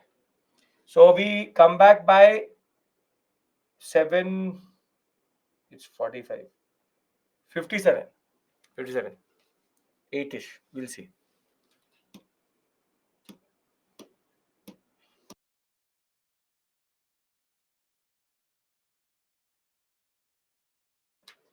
You can watch the videos for these dances also. It would be helpful if you have the time. I'm giving you 5 minutes extra. Watch something, at least all the 4 5 dances we discussed. Watch 1 minute. It will help you. Break till 8 o'clock. Watch a dance.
Welcome back.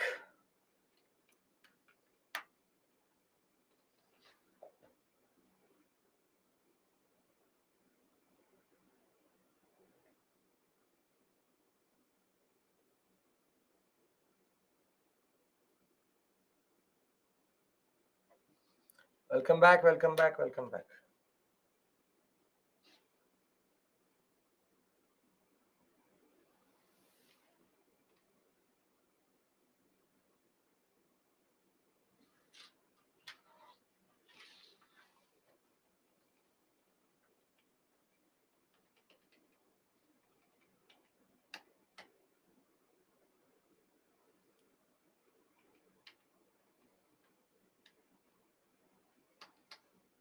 Okay.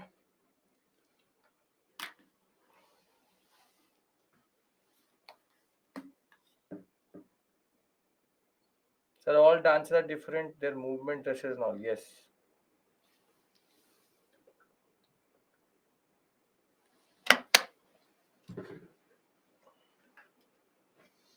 Perfect. I hope you watch certain videos so as to understand the difference. Rahul, quite different. मैं तो बोल ही रहा था. I was saying that. So I hope. Okay. Now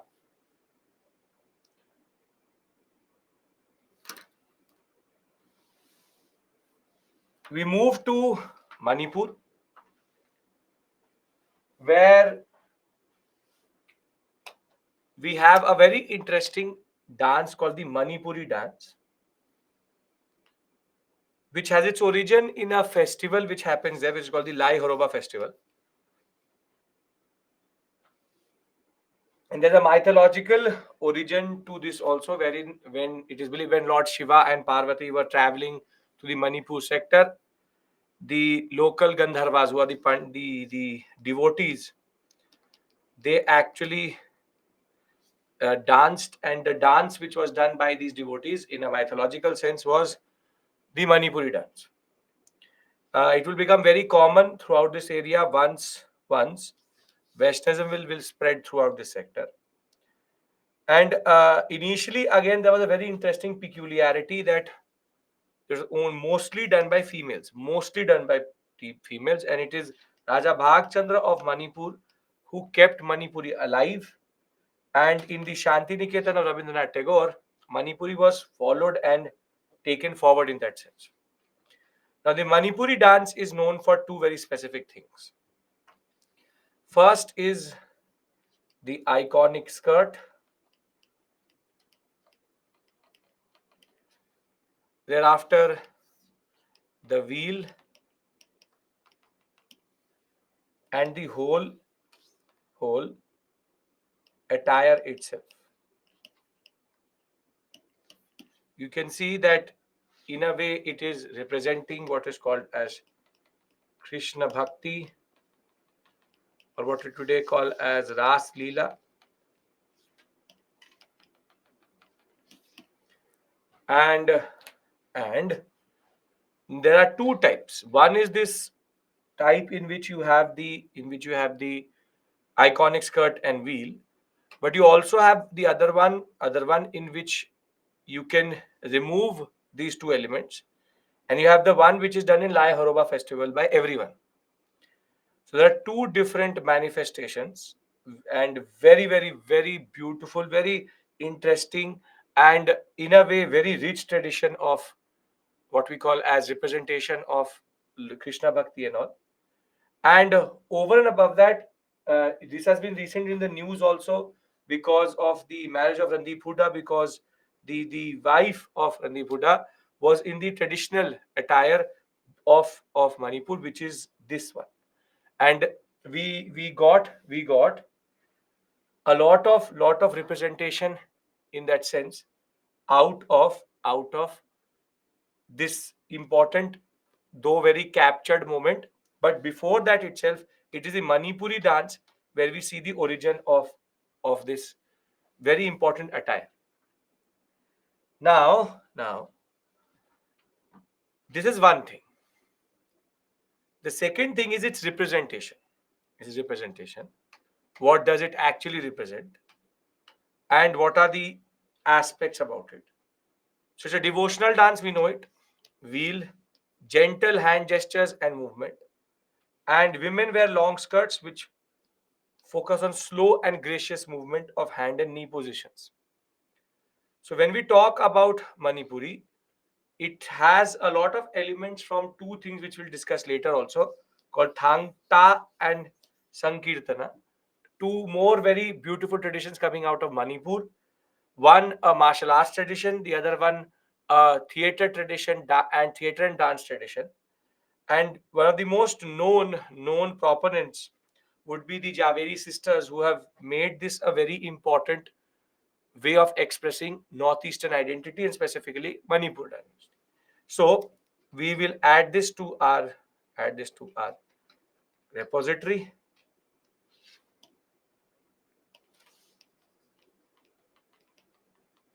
Manipuri Lai Roba Festival and go and the and Gandharvas within mythological stories. When we talk about the uniqueness, it is the attire, which is the and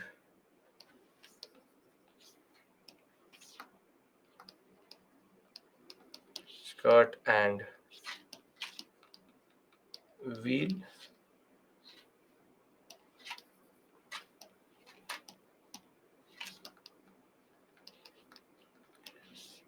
plus plus Ras Leela and Krishna Bhakti characteristics, slow movement, graceful and hand gestures. Right. Are we all clear about these first six? Two more left. Can we do that?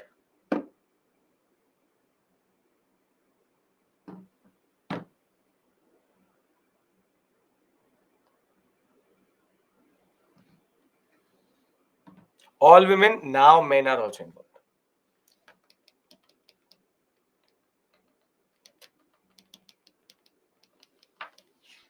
Initially. Now, we move to one of the most iconic dances and the most iconic man himself. Attire means clothes. Iconic man's himself, Birju Maharaj. He is the epitome of Kathak and Indian traditions generally. If you have never ever, what is the point of writing graceful? Because Kathakali, it's not about grace, it's about action. So there's a difference. Now, if you've never seen Birju Maharaj dance, you have missed a very important part of Indian culture, and he was a prolific dancer. And in a way, Birju Maharaj represents what is India. But Kathak as a dance is also a very important representation of syncretic culture, because Kathak, which comes from the Uttar Pradesh sector, it has distinct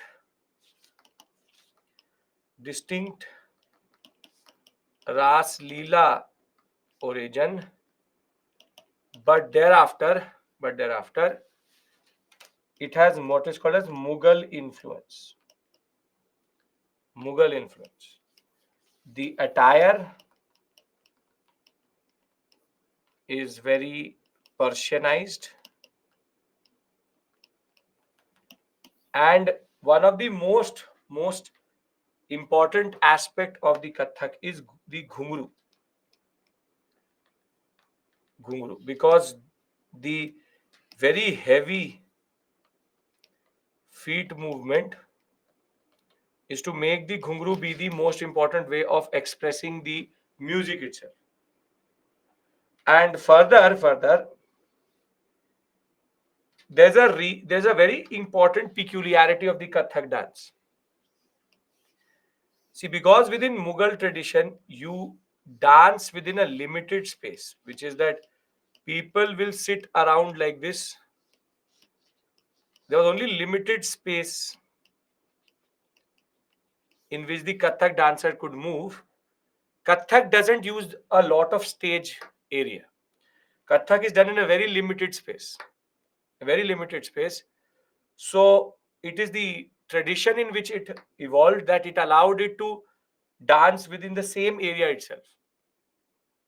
And it's a very important aspect that Birju Maharaj and generally Kathak dancers, they use as limited space as possible so as to make sure that their ideas or the idea of Kathak is about being limited in space itself.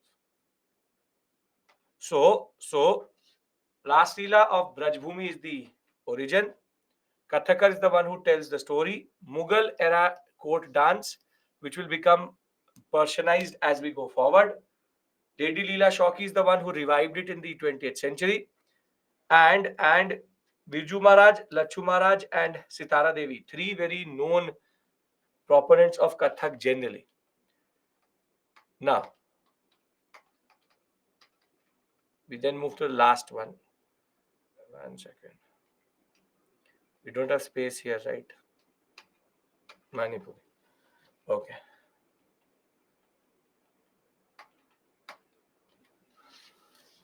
Kathak, UP,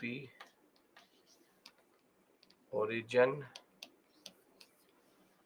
You have Ras Leela plus Mughal court culture.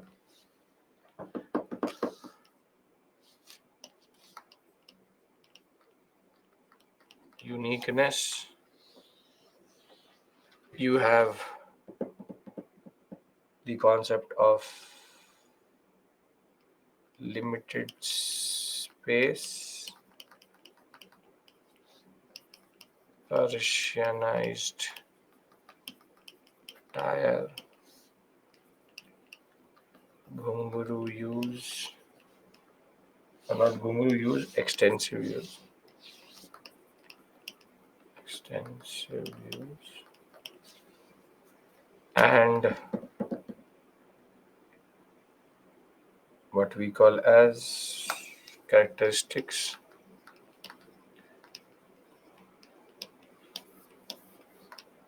Hand and feet movement are linked together to create movement. Heavy feet movement. Okay. Now we come to the last dance, which is Satariya. This has come in the examination, straightforward, straight question from Satariya. Satariya, the word comes from the word Satra. So when Vaishnavism was spreading throughout the Assam sector, there were temples which emerged, which are called the Satras, and the people who, or the initial people who danced this dance was basically the saints and the pandits of the Satras. And the Satariya, therefore, is again linked to the Vaishnava saint Shankaradeva and his movement across this sector.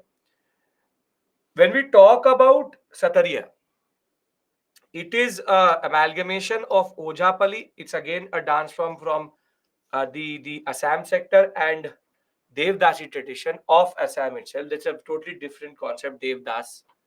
And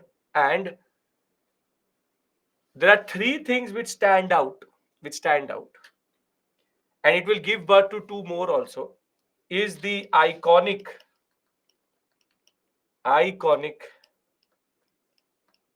Assamese silk. Further, hand and feet are rhythmically linked. And this is a very important point because from using the iconic Assamese Gomucha to having different aspects of the silk itself, in Satariya, the eye, hand, and feet movement are totally synced. There are not a lot of places where they will be out of sync. If the hand is in the front, the knee will be in the front. And if the hand is in the back, the knee is in the same area. There's a very synchronized movement, rhythmic movement in that sense. So it's a rhythmic dance posture based hand and gesture footwork, but very simple, straightforward. Strict rules of hand gesture footwork, meaning if it has to be front, it has to be front, back, back, and they have the iconic pugari of Assam with the Assamese jewelry, the pat silk which is used in Assam, and out of Satariya comes two more traditions in the Assam sector. One is called Bhavna, which is a what we call as folk dance tradition, and the other one is called Ankai Nat. Ankai Nat is a type of Satariya in which not Assamese is used, but an Assamese Maithili language is used, which is called Brajavali. It's called Brajavali. So basically, it's an amalgamation of two and gives birth to two more. So Satariya,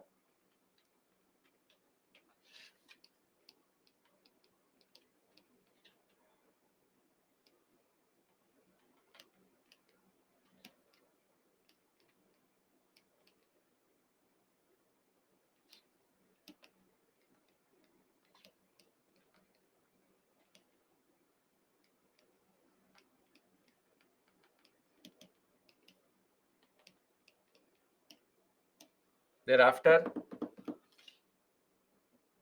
uniqueness,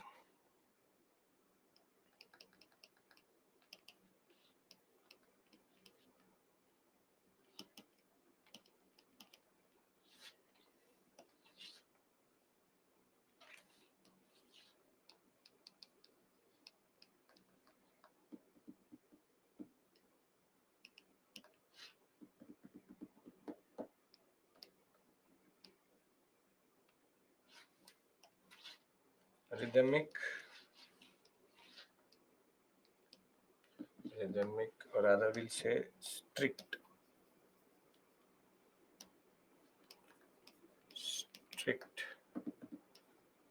rules of hand and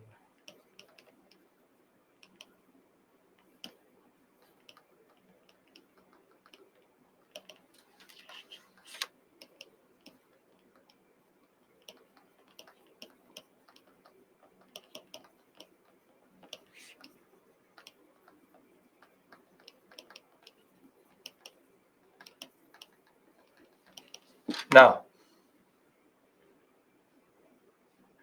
we started we started with the discussion of these eight. Does anybody have any issue in these eight? I've given you these four slides on which the eight dances are there, and you can basically revise from them. Because then I would like to, what is meant by gharana? Gharana system, music I will tell you tomorrow, not here. Not here. Are we clear? Yes or no?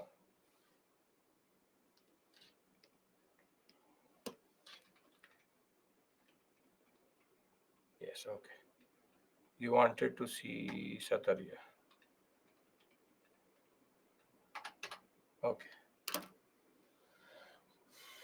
Bhavana and Ankainat are further sub-forms of Satariya which is practiced in Assam, are offshoots of Satariya. That's it. Okay.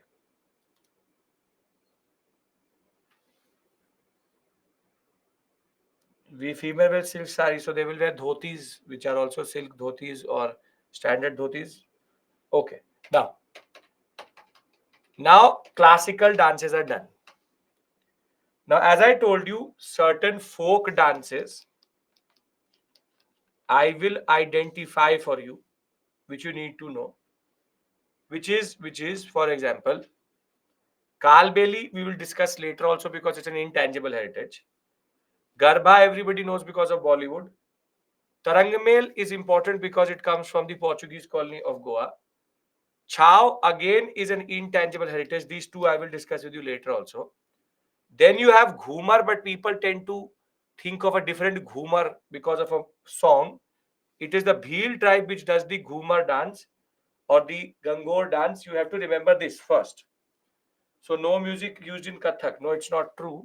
That's not true. Certain rhythmic tabla will be there behind for sure. Now, thereafter, Dadra from Uttar Pradesh, Bhangra again everybody knows. Gaddi dance from Himachal Pradesh, Paika dance from the Uttarakhand sector, and the Jwara dance from MP. What I've done is very simply is I've put all the folk dances which you should know, can learn in the end on one slide. On one slide. So you can just learn these. If you can, your work is done. State and folk dance. If you can remember, you can remember. No Ritika, no classical dance. Are we clear about this? I have tried to give you these things as much as possible so that we are clear about everything. One of the biggest modules is over, called dances, and thereafter we can move forward. Okay. See, Chao, Puralia, Mayurbhanj, all these three, I know they are different in different states. I've just put it in one eastern sector. Don't go by that exact tag. Chao will discuss. It has three different manifestations. Different in Jharkhand, different in Bihar, different in Odisha, and some parts of West Bengal also. Okay. See, as I said, there's no end to it. I know there's no one referred for example, Haryana, there's no referred to, there's no end to it. If you really want to learn this, you go and open Nitin Singhania. There's a whole list of it. But as I said, classical dances matter, folk dances, input output is not worth it. So can we move away from dances now? If you really want to learn, Nitin Singhani has a very long section on it. I would encourage you to do it if you want to. I'm already telling you the ones I've marked are important. Other than that, if you really don't want to learn it, don't want to learn it, don't learn it. But classical dances cannot be ignored. UPSC is also actually referring to classical dances more. Whatever folk dance will be in the news, we'll discuss it in current affairs, and that will be our issue and our understanding itself. Can we stop here? Take a breather, start puppetry. Because then puppetry will go on for at least an hour. Yes? Can I successfully say that you are now a little bit more educated about classical dances of India and will be able to identify them in the examination through statement based questions and the concept of certain unique characteristics? You will be able to do that? Yes, sir. Perfect. So 8:30, let's start again. And 45 minutes puppetry. Puppetry is a very interesting concept which I have to discuss with you. And we'll do one more smaller topic, which is most probably either martial arts or something else like that. Can we try some previous year on? There's only one question, Shabni. I'll show it to you tomorrow. Let me cover this area because one of the options of a dance question is basically having another statement from theater. So it will take me one class, one and a half class, and you'll be ready to do it. Okay. Right? Okay. I would encourage you to watch Manipuri, to watch Kathak, and watch Satariya if possible in this 5 minutes, one minute if you can. it will then give you a certain visual memory. It will be good enough. That is I'm actually giving you this 5 minutes. 31. Watch it and please let me know once I'm back. Okay.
Perfect. Great. I hope some of you took the kast of watching the videos, and I hope that there's a certain visual memory of these things now in your mind. If you really do understand the imagery and the understand, the next till Tuesday, next three today, two, four more classes is going to be like this only. This is when you become a IS officer, when you go to Lavazna, you're taken to every state and you have what is called as Bharat Darshan. So this is the pre-Labazna Bharat Darshan for you, that you are trying to understand India in its truest form. Now we go to puppetry. Puppetry, see, there are two types of understanding. This topic people tend to not care about or don't do. But the cost analysis of puppetry is good in the sense that there's something called input output in history or in UPSC. If you learn 500 things and one question comes, the input is not worth the output. And if you can learn 5 things, 10 things, and you can get one question, maybe that the input output is good. Because, for example, some of the students I've seen, once a question came with national highways, like truck drivers, they remember each and every national highway from where to where it goes. That is a futile waste of your time, because even if the question comes, if UPSC will ask, they can ask such a question that that national highway you will not know. 1248 everybody knows, golden quadrilateral. But thereafter, some students have boosted to me that, sir, I know every national highway. Where does it go from which state to which state? When I was like, what will you do with that information? They said it will come in the examination. And then I said, for example, 48A, 48B, then what will you do? Because national highways have smaller chunks also. So when it comes to cost effective analysis, puppetry is worth it because of this. Because of this, there are not a lot. Total number, you have 4 here, 3 here, 1 here, 2 here. So total 10 are there, and not a lot in that sense. But puppetry creates two major questions in our mind. Now, first thing first, what is puppetry? Puppetry is, unfortunately, I have to tell you what is puppetry, because in our generation, puppetry was a very important way of what we call as expression of entertainment or entertainment itself. Katputli or certain what we call as dolls are basically puppetry. But the difference between a doll and a puppet is going to be that puppets are enacted. So puppets are enacted. This is the most iconic which you would ever seen. This is called Katputli. But except for Katputli, India has also a very, very vibrant tradition in across the landscape of India. But puppetry raises a very important question. Puppetry issue is that puppetry is dying. Puppetry is dying, and nobody cares about it. And in what we call as the you are basically, or we are basically what is called as the impatient generation, which is that a 10-second ad seems to be so long that we are ready to pay money for ad-free YouTube. And we really are that impatient generation, because from YouTube we are back to Reels, which is 1 minute. We can't, if there was an option, you would have made me go faster. And some of you who watch the video later would increase the speed at which I speak. So the fact of the matter is that we are impatient generation, and I don't think so we have the patience of sitting for puppets or puppetry, because it's a very elaborate aspect. That is the irony of the story, that the most important means of communication and entertainment has now become something which we can't even tolerate. Now, this means that there are puppeteers in India who are dying. And in COVID 19, it exposed the biggest issue with regards to culture, where these puppeteers who would want to gather crowds, there was no way to get any form of employment. They don't have a skill set other than doing something so difficult that you can't do it. Everybody can go to school and learn things, but doing puppetry is a skill. And this creates the question of conservation and preservation and incentives to be in culture itself. See, we today have this idea that we today live peacefully, knowing that the Jawan is standing, or our Indian Army, our Air Force, our Navy is there to basically protect us. The same way you and me are oblivious of our own culture because somebody is taking the pain to take it forward. But the more it becomes irrelevant, the more these people realize that there's no incentive to be in it. Not now, but maybe after 10, 15, 30 years, you will realize that these very important traditions are gone. It's called extinction of culture.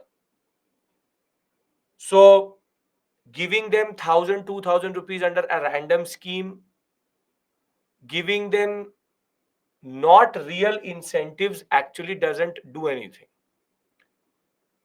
1,000, 2,000 rupees is not a lot of money in today's world. And giving them under, for example, Vishkarma scheme, Nidhi scheme, Swanidhi scheme, is it not evolution of culture? No. If your evolution of culture means destruction of culture, then that is not evolution.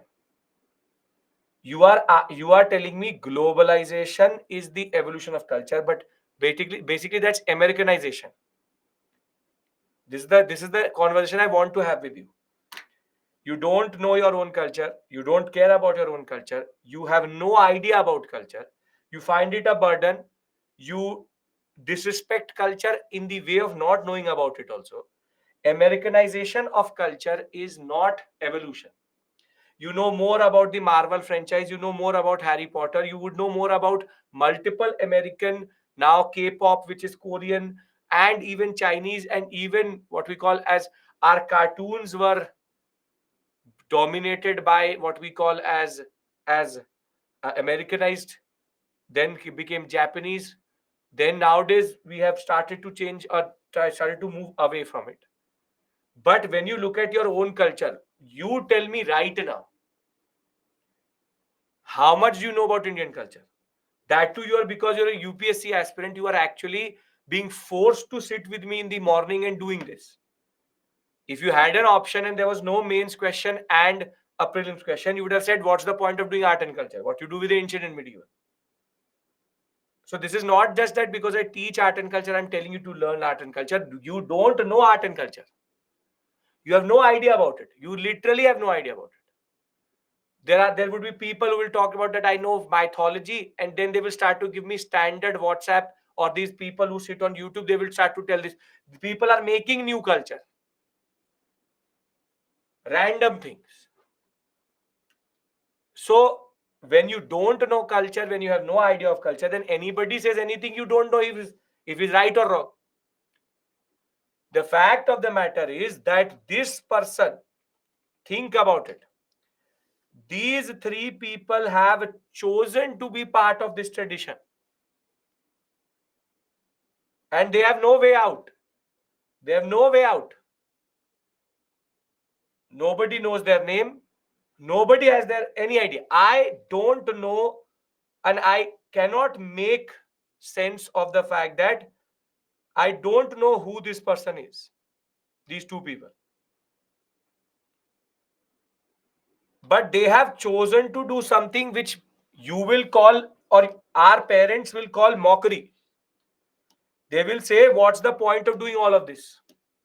Become an engineer and doctor first. So you do really think that they don't want to be engineers and doctors? The fact of the matter is, if we don't create real incentive, giving them money is not the answer. Giving them an audience is the answer. And unfortunately, in the tablet phone culture, nobody is sitting through a puppetry, theater, whatever, every puppetry, theater, martial arts, or dances. Nobody knows nothing. But they hold the key to the culture for which you are nationalistic. You are ready to go and kill a person if somebody does something, but you don't know what India means. The day you realize what true nationalism is, then you will realize the importance of knowing your own culture. We will now develop a certain understanding, because by the end of this cycle, which is puppetry, theater, and all, I need an answer from you, 3 to 4 points. And this has come for conservation of monuments.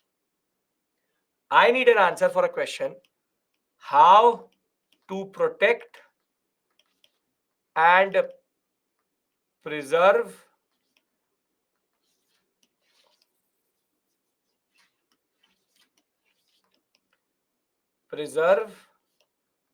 and encourage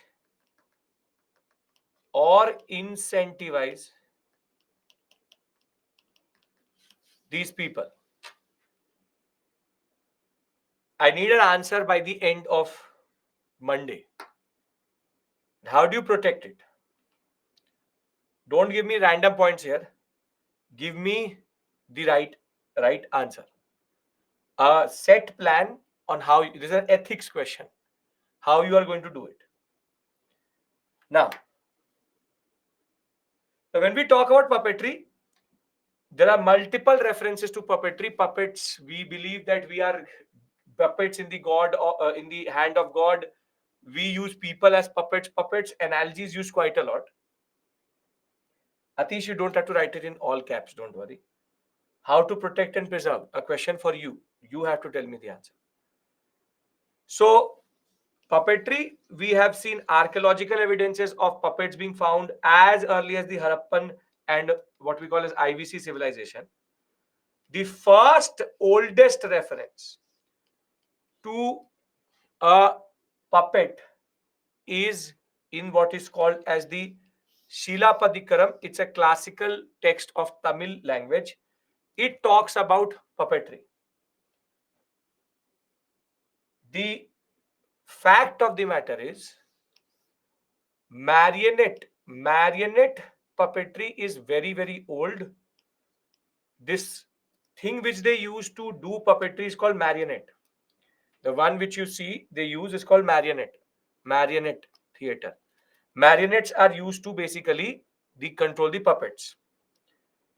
Even in the Bhagavad Puran, which is a very important text on which whole Puranic Hinduism is based, God is described as a puppeteer controlling the three strings of the universe. You don't have to learn this, but God controls everything. And in that sense, puppetry takes multiple forms, but the idea is that puppetry represents Indian culture in miniatures. Because in puppetry, painting, sculpture, music, dance, drama, everything is integrated. But devoid of audience and financial security, it's on a steady decline very quickly. Steady decline very quickly. Now, we now need to understand each of them separately. Because there's no one type of puppetry, but 4 types of puppetry: string, shadow, glove, and rod puppetry. The first is string. String is the most known, which is that there are strings which control the puppet, and they basically control the puppet in such a way that they manipulate the hands and the head. The first is, now first to be very clear, what will come in the examination is puppetry state.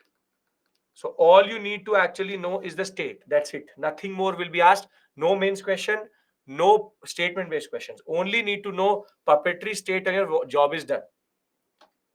So when we talk about string puppetry, these are small 7 to 9 inches puppets whose limbs and bodies are covered with very beautiful clothing so that the strings are not shown. And the fact is that in India we have multiple forms of them. The most known is Katputli. You just have to remember Katputli, Rajasthan,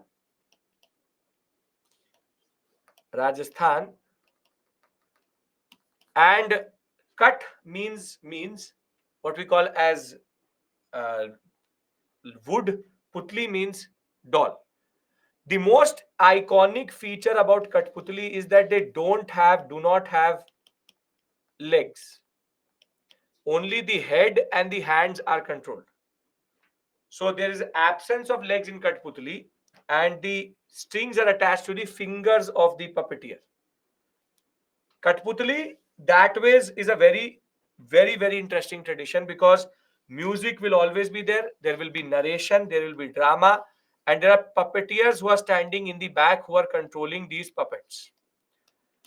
Now, unfortunately, we have reduced these men and women to selling Katputlis to foreigners, and the commercialization of the whole sector, the commercialization of the whole sector, which is Rajasthan tourism and generally that tourism itself, is that this is now just a addition to a larger ambience which we try to create for foreigners.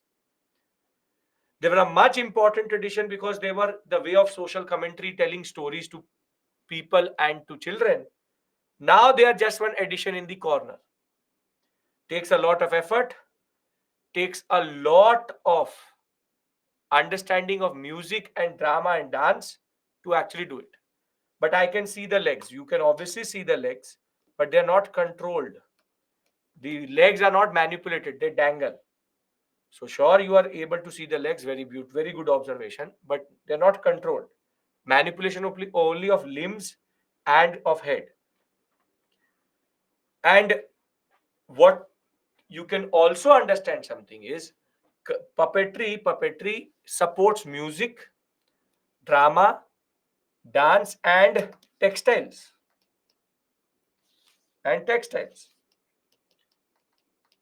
Their costumes need the iconic Rajasthani textiles. So the textile industry is also getting supported if this goes forward. But again, as I said, nobody has the time. Most of the today's generation will not even stay for 10 minutes because they will not be able to figure out how to fast forward Katputli. Then going from Rajasthan, we go to Kundai, which is in Odisha. Kundai is a very interesting, very interesting puppetry tradition because it picks up from its own dance tradition, which is Odissi. And here the marionette is not it's not a cross, but rather it is a triangle. So triangular marionettes are used, and very simply they have feet which are also controlled, So Kundai, Odisha. Thereafter, going to Karnataka, we have a very interesting tradition which is called the Yashgana theatre tradition, which is again represented in the form of miniatures. And these puppets basically are representing the Yashgana tradition in a puppet form. You can see one thing. They're trying to represent culture in a miniature form. But what is the audience of puppets? Intended audience of puppets.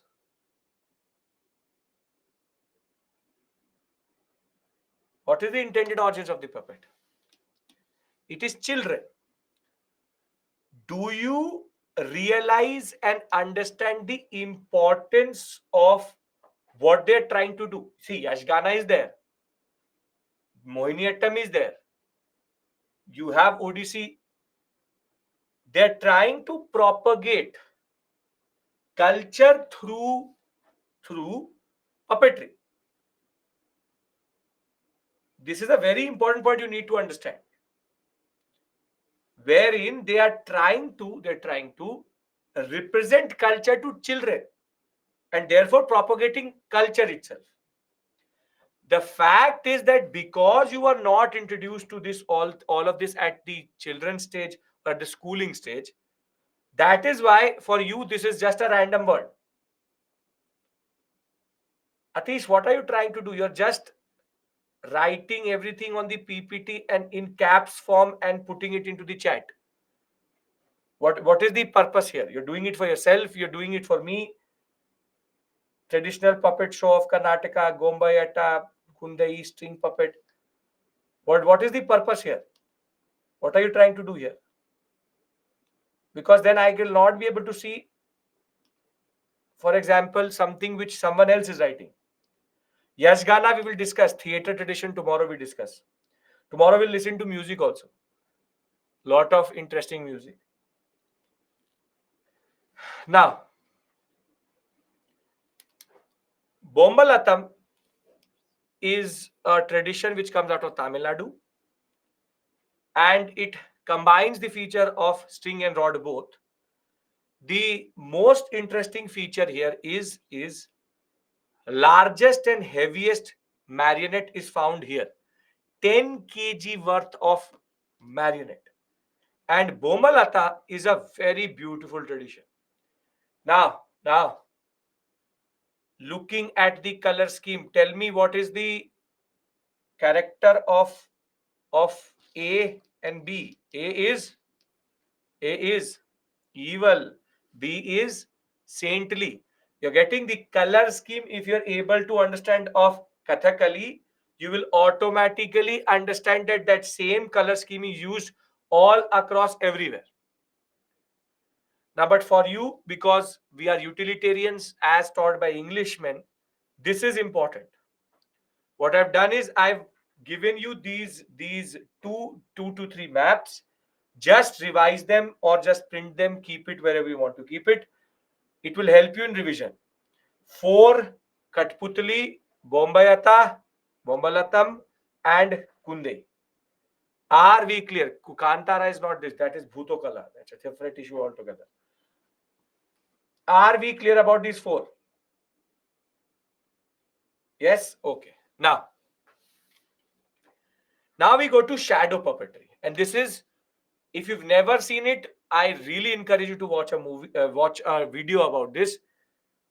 Shadow puppetry is out of the world itself, wherein they have a screen on which they project light, and thereafter they use 2D cutouts to project certain things. This is called Ravan Chhaya. And this is coming from Orissa again. I'll talk about it. Imagine it tells you the whole Ramayana in shadow puppetry. In shadow puppetry. This is a totally different idea itself. Shadow puppetry, we have leather cutouts made out 2D, painted. You can have a little bit of paint. Your screen decides if you want to show color or not.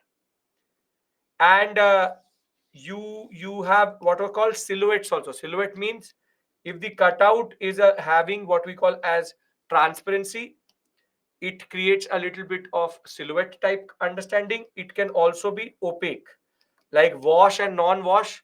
Figures can be manipulated by having silhouette, and which is blank screen, having a little bit of what we call as see-through ideas. Now, the first comes from Karnataka, and a very interesting one is called Togalu Gombayata. Now, this tradition, there's a very interesting peculiarity. Peculiarity is that the social categories are given different sizes as per status. You can see the king is shown bigger than the woman. So they are actually showing servants, servants, people in different sizes. In a way, they are in a way reflecting society. So you can see how puppetry can absorb social ideas and they can also push it. This is a very, very difficult tradition. And what they actually talk about, how shadow can be colorful. If your screen is not very, very heavy, you will have color come through. The fact of the matter is, this is Lord Krishna and Arjun scene. They represent Ramayana and Mahabharat through these cutouts. So they hold this stick, and imagine a person would need to narrate the whole Ramayana and Mahabharat. Narrator, puppeteer, music. Somebody is going to talk about the drama. There are thousands of people who are involved in one puppet show, hundreds from a certain community. And this is what makes India India. Ironically, a lot of Americans, a lot of Europeans come to India saying that we want to see Ravan Chaya. And they'll say, have you seen Ravan Chaya? You'll pretend that you've seen Ravan Chaya. They are doing more research on our culture and are coming for specific things. So the fact is that we really don't value our own culture. Because if you would, then you would know about Ravan Chaya.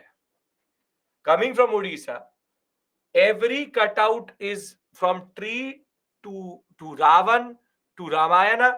The whole Ramayana is represented in Ravan Chaya.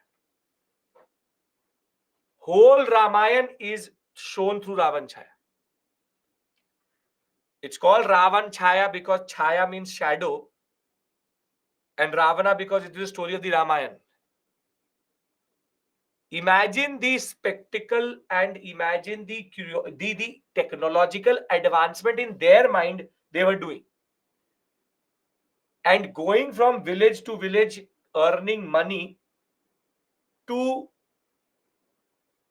represent our culture to people is in itself a national service.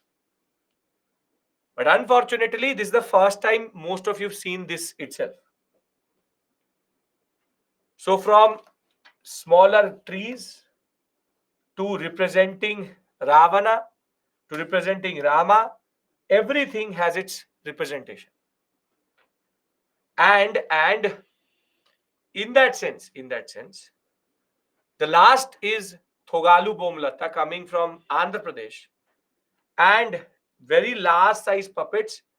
They are known to be one of the most beautiful representation of again Ramayana and Mahabharata. Imagine the painter who would have to paint this, the level of intricate work and the ideas which were propagated through this whole concept itself. Cannot again emphasize enough about how much this means to certain people and how they have died or are dying as we speak.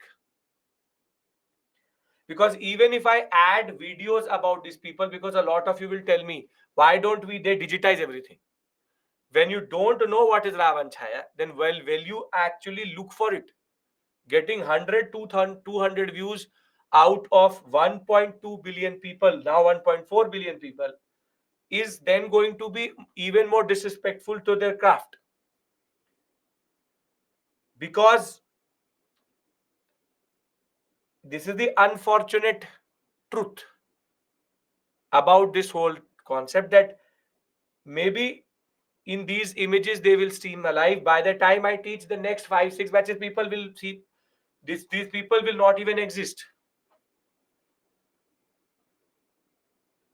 Just preparing for an examination, we are in this European type, what we call as, so as to quote a movie, life is a race, you will be a broken under.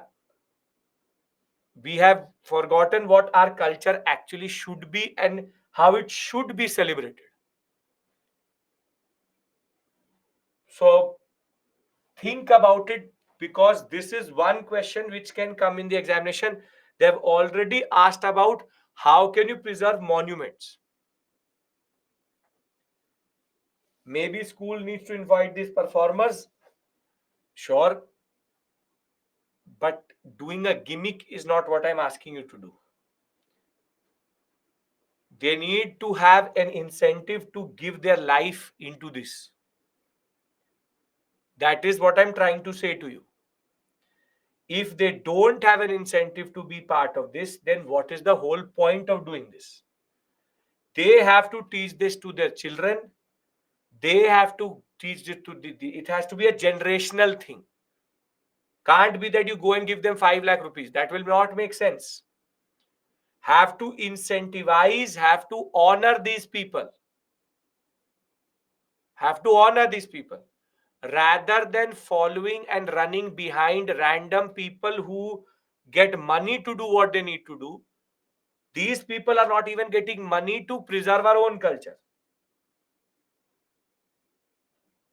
The fact is, they have no visibility. That is the biggest issue. Moving on.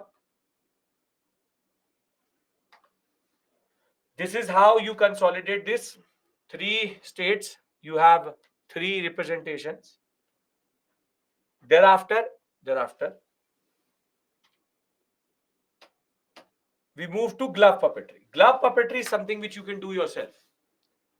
Which is that you can take a sock and make a glove. You have done it in your childhood, I hope so. And glove puppetry is something which is very common. But here we are talking about not glove puppetry, which is random. It is rather a way of representing certain traditions at the grassroots level.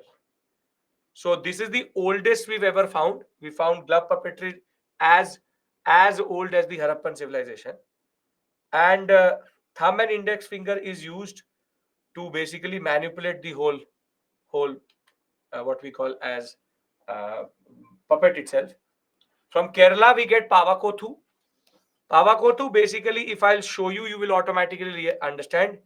Basically, they are the Kathakali dancers in small puppets. So they basically have these small miniature, very beautiful puppets, which they use to represent Kathakali as a form of puppetry. That way, imagine the craftsmanship of the person who's made these puppets. It is again a disgrace that we don't know who these people are. And when you will write it on the on YouTube also, you will not get a lot of things. Moving on, this is the only tradition coming out of Kerala. The last major discussion or tradition which we have to discuss is rod puppetry. Rod puppetry, we have 2 representations, and this is the biggest form. Basically, in this, there is rods which have been put in, they manipulate them, and there are certain contraptions which also control the hand. Here, you basically have as big as 3 to 4 feet big, what we call as puppets, which are manipulated. And Yampuri coming from Bihar is the first one, wherein single piece of wood is used, bright colors are used to represent the most important form of puppetry in this area. And the other one is called Putul Nach. Putul Nach was recently in the news. Odisha, Bengal, Assam sector, 3 to 4 feet high. And basically, the puppeteer through his waist is moving the whole puppet along with manipulating different aspects. Putul Nach was recently in the news because the UNICEF and the Assamese government together used Putul Nach to propagate amongst children COVID positive behavior, which is hand washing, distance, COVID-19, social distancing. The UNICEF used the Putul Nach tradition, these puppeteers, to propagate this to children, and more than that, you have literal copies of this across the world. You have, for example, Sesame Street and Gully Gully Sim Sim. If you know about them, are actually copies of Putul Nach. They are also a mixture of rod puppetry, and the origin of that is not in America, not there. Origin is in India, Putul Nach. So very simply, Putul Nach becomes our last. Now, what I want to do is very simply is I've given you these maps, but I'll write it here so that you can just one slide see and automatically understand. So Katputli comes from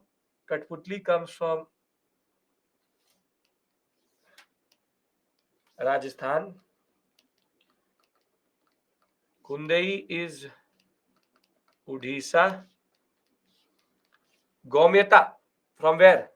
Come on. These are the only difficult ones. Karnataka, very good. And Bomalatam, very good. Tamil Nadu.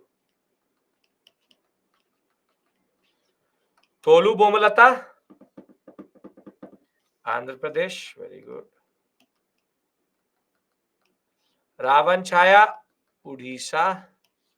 Togalu Gomalata, very good. Karnataka. Pavakothu, Kerala. Yampuri, Bihar. And this is West Bengal, Odisha. Can you remember this 10? Can you remember this 10?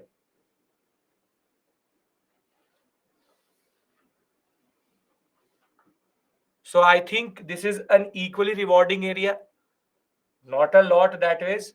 I've only given you till this point 18 exact facts, 10 of puppetry, and 8 dances. 8 dances. Yes? Okay. So not more than this. It will be maximum. The total list is not more than 25, 30, 35 it is. Okay. Now, how many questions come from this topic? Unfortunately, 1 to 2 in the prelims. Once we've seen one reference, this gives you more understanding that way. Okay. Celebrities are not the answer because they will take money and they will become famous, not these people. You know the name of the Kantara movie star, but you don't know the name of the person who taught him how to do Bhutokala. That is the problem.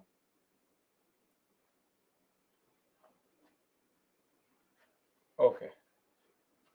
How many questions? I already answered, Rahul. Listen to me. Okay. Now, one thing which we can do is that, see, theater, music, and martial arts is big.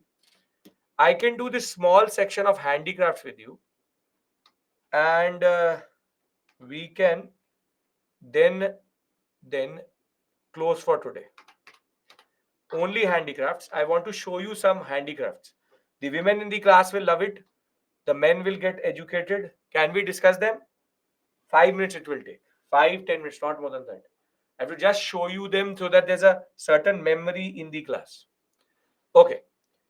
Next time when you go to the market, tell your mother that what type of handicraft she's buying. So you have the most common chicken curry. This you have for sure seen in your life.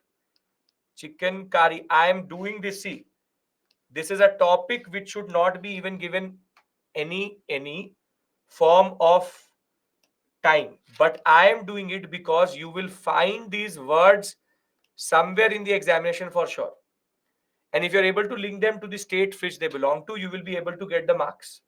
So I am doing this for that 1 pair, 2 pair, 3 pair, that one at least you know. Chicken curry used to be very difficult. Your sister, your mother, or you yourself would have it for sure. Lucknow it comes from. Chicken curry, one thing was very important, was very expensive previously. Now it's become very cheap because it is machine made. So chicken curry coming from Lucknow. Then we have what is another a very interesting term which is called kantha work. If you are from West Bengal, Odisha, or that Bihar sector, your mother would again have this very beautiful what's called Kantha work. Kantha work, imagine all of this is done by hand. Every stroke which you see has been done by hand across different cloth.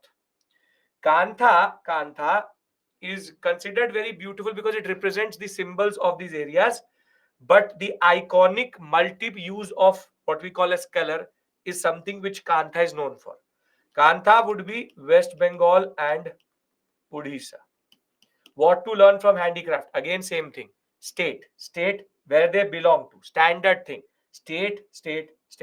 Get my point? That will never change. If you know the state, you automatically know the idea. This is something which I presume now you know. That the state is where it really matters. Now we go to Punjab and a tradition which is very iconic, Fulkari. Fulkari. You can see this is a table out of Nitin Singhania only. I'm trying to give a certain visual memory to you because I know that you will not Google it. Fulkari is important because till today the tradition is used by women in Rajasthan and Punjab to support women. Women have become self-employed, and today we have multiple self-help groups which propagate the concept of Fulkari. If you look at Fulkari, you will realize why it is so interesting. Fulkari is today exported. Multiple self-help groups in Rajasthan and in Gujarat, Rajasthan and Punjab only employ women to do it. Fulkari dupattas till today is very expensive, very expensive. And the fact is that this has a very major market in the European sector. Though we don't know about it, we don't really care about it. Fulkari has helped women come out of very bad economic situations, and till today is a very important means of supporting women. Thereafter, you have Bagh from Punjab, which I did not get an image of. Then comes Zardozi. Zardozi has its origin in the what we call as I'll write this. This is Fulkari. Zardozi has its origin in the Delhi Sultanate and the Mughalai tradition. Zardozi again, you would have seen for sure. Now has become very common. People tend to talk about that zari work. This is from UP, and today it is done by this copper and different alloys. But for the Mughals, it used to be gold and silver, what we call a string. Gold and silver was used to do handicraft work on their clothes. So till today, Zardozi silver cloth can you get, and it will be at least 5 to 6 lakh rupees per meter. So the thread can be in Zardozi swapped with gold and silver. This is the most important point. Thereafter, a very important tradition,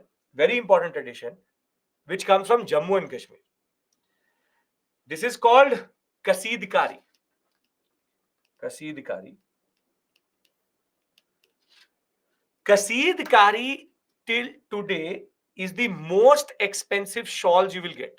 After Pashmina, if you have a Pashmina shawl with Kasidkari, that shawl will be 10 lakh rupees at least. But what I want to tell you is a very interesting thing. The interesting thing is that Kasidkari it is coming from Jammu and Kashmir. But Kasidkari has references in UP, Bihar, and Bengal as a very proverbial idea. So, for example, if I'll give you an example of this, if your parents or grandparents would talk about this, that if I give you a very simple task, take this and give it to your father or mother, and you make a task out of it. So your mother or your grandmother or your grandfather will say कि क्या कसीदा काट रहा है? That what are you trying to do? I've given you a simple task. I've given you a very simple task. Go and do this. Why are you trying to do kasida over it? That what you're doing, you are cutting kasida. Think of it. Jammu and Kashmir, Kasidkari has a reference. In that reference, Kasidkari has been considered very difficult task. So you see how these traditions run across India, and in muhavras and proverbial terms, they tend to give us a new picture itself. So if I give you 5 things to remember and you will make a task out of it, I will say that are you doing kasidkari? This is the beauty of India, unity in diversity. That when this tradition came up, people were talking about it in the eastern sector also. So we have Zardozi Kasidkari, Jammu and Kashmir. Then you have what is called as Ari work, which again comes from Jammu and Kashmir. Then mirror work. This is Ari work of Jammu and Kashmir. You can again see the level of intricate carving and intricate handiwork which is there. This you would have for sure, which is called mirror work. Every man and woman has one cloth which has mirror work for sure. If you have a kurta, it would have mirror work. If you have a suit, it would have mirror work. Previously, it used to be mirror. Now it is this reflective plastic which is used.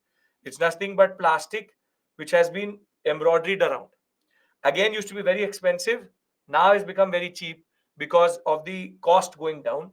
And mirror work in that sense is something which again, check your wardrobe, you will have for sure. For sure. Mirror work is coming from the Rajasthan Gujarat sector. Then I want to show you two, Aksida and Kasuti. This is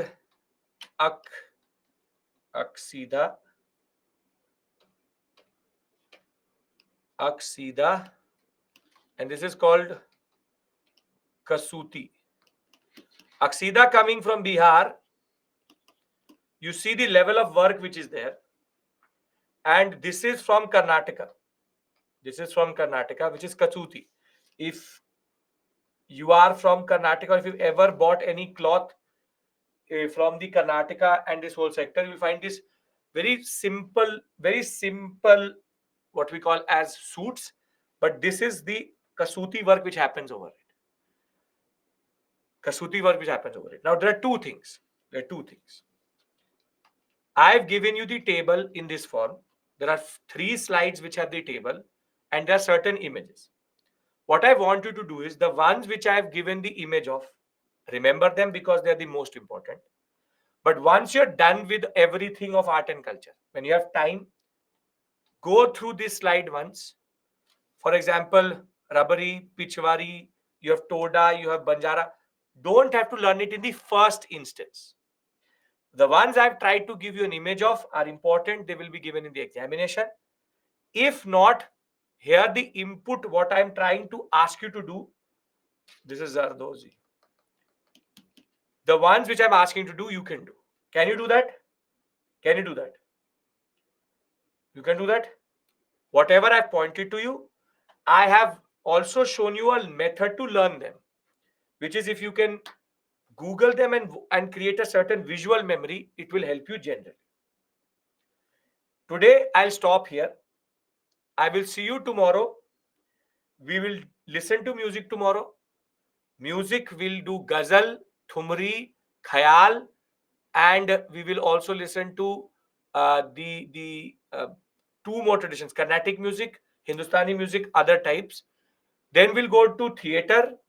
Then we'll go into the concept of martial arts, and we'll cover these smaller portions tomorrow, where we only have to remember the basic theater, the form, the state, and tomorrow in class itself, I will revise with you through questions. So there will be 10 and 15, 2 sets we will create. I'll give you questions and how we did it. For example, if you've been with me in modern India, how we do it for wars. I'll give you certain questions. We practice in class itself, right? So I hope that dances and puppetry and basic handicrafts are clear. As I said, festivals, try to concentrate on the what we call as the tribal festivals. Everything else you can understand. Whatever you have to, I will bring Nitin Singhania. I'll tell you what to do with it. Perfect. Thank you. Take care, and I will see you tomorrow, same time. Mega, yes, you can send me the email about it, no issues. Can you give me notes on modern India wars? What do you mean by that? Thanks, sir. Fear of art and culture is going slowly. Nothing better. Nothing better.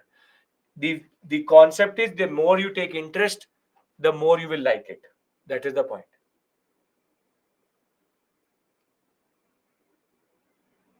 You email me about this, Mega. I'll escalate it. I know the issue, but I'll create pressure. Don't worry. You send me the email.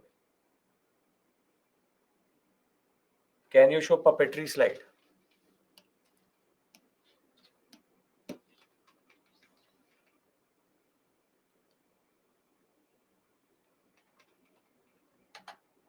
Okay.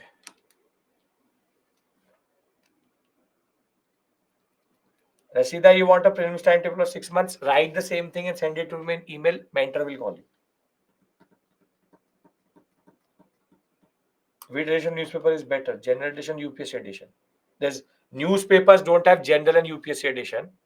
Either you have Hindu Delhi edition or you have places based edition. So be very clear. Read in Hindu or Indian Express, totally your call.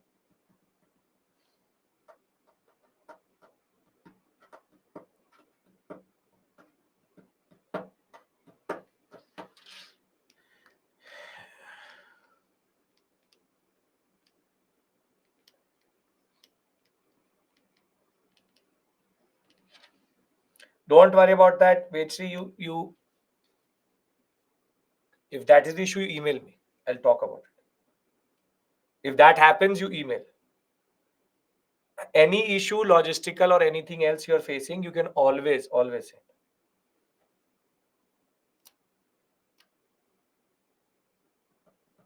Perfect, Oshin.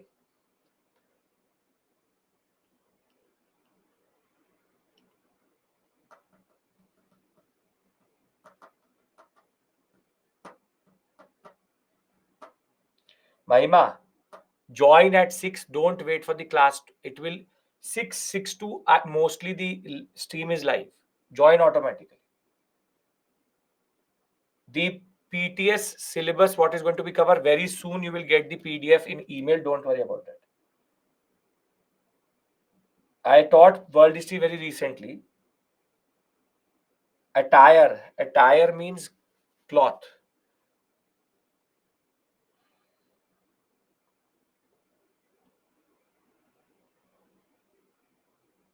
You already received PTS PDF. Perfect. Nothing better. In it end, you will find the syllabus, what is going to come. Okay. See you. See you tomorrow. Bye bye. Any issue, you email me. World history should come, I think next year, early next year, it will come twice.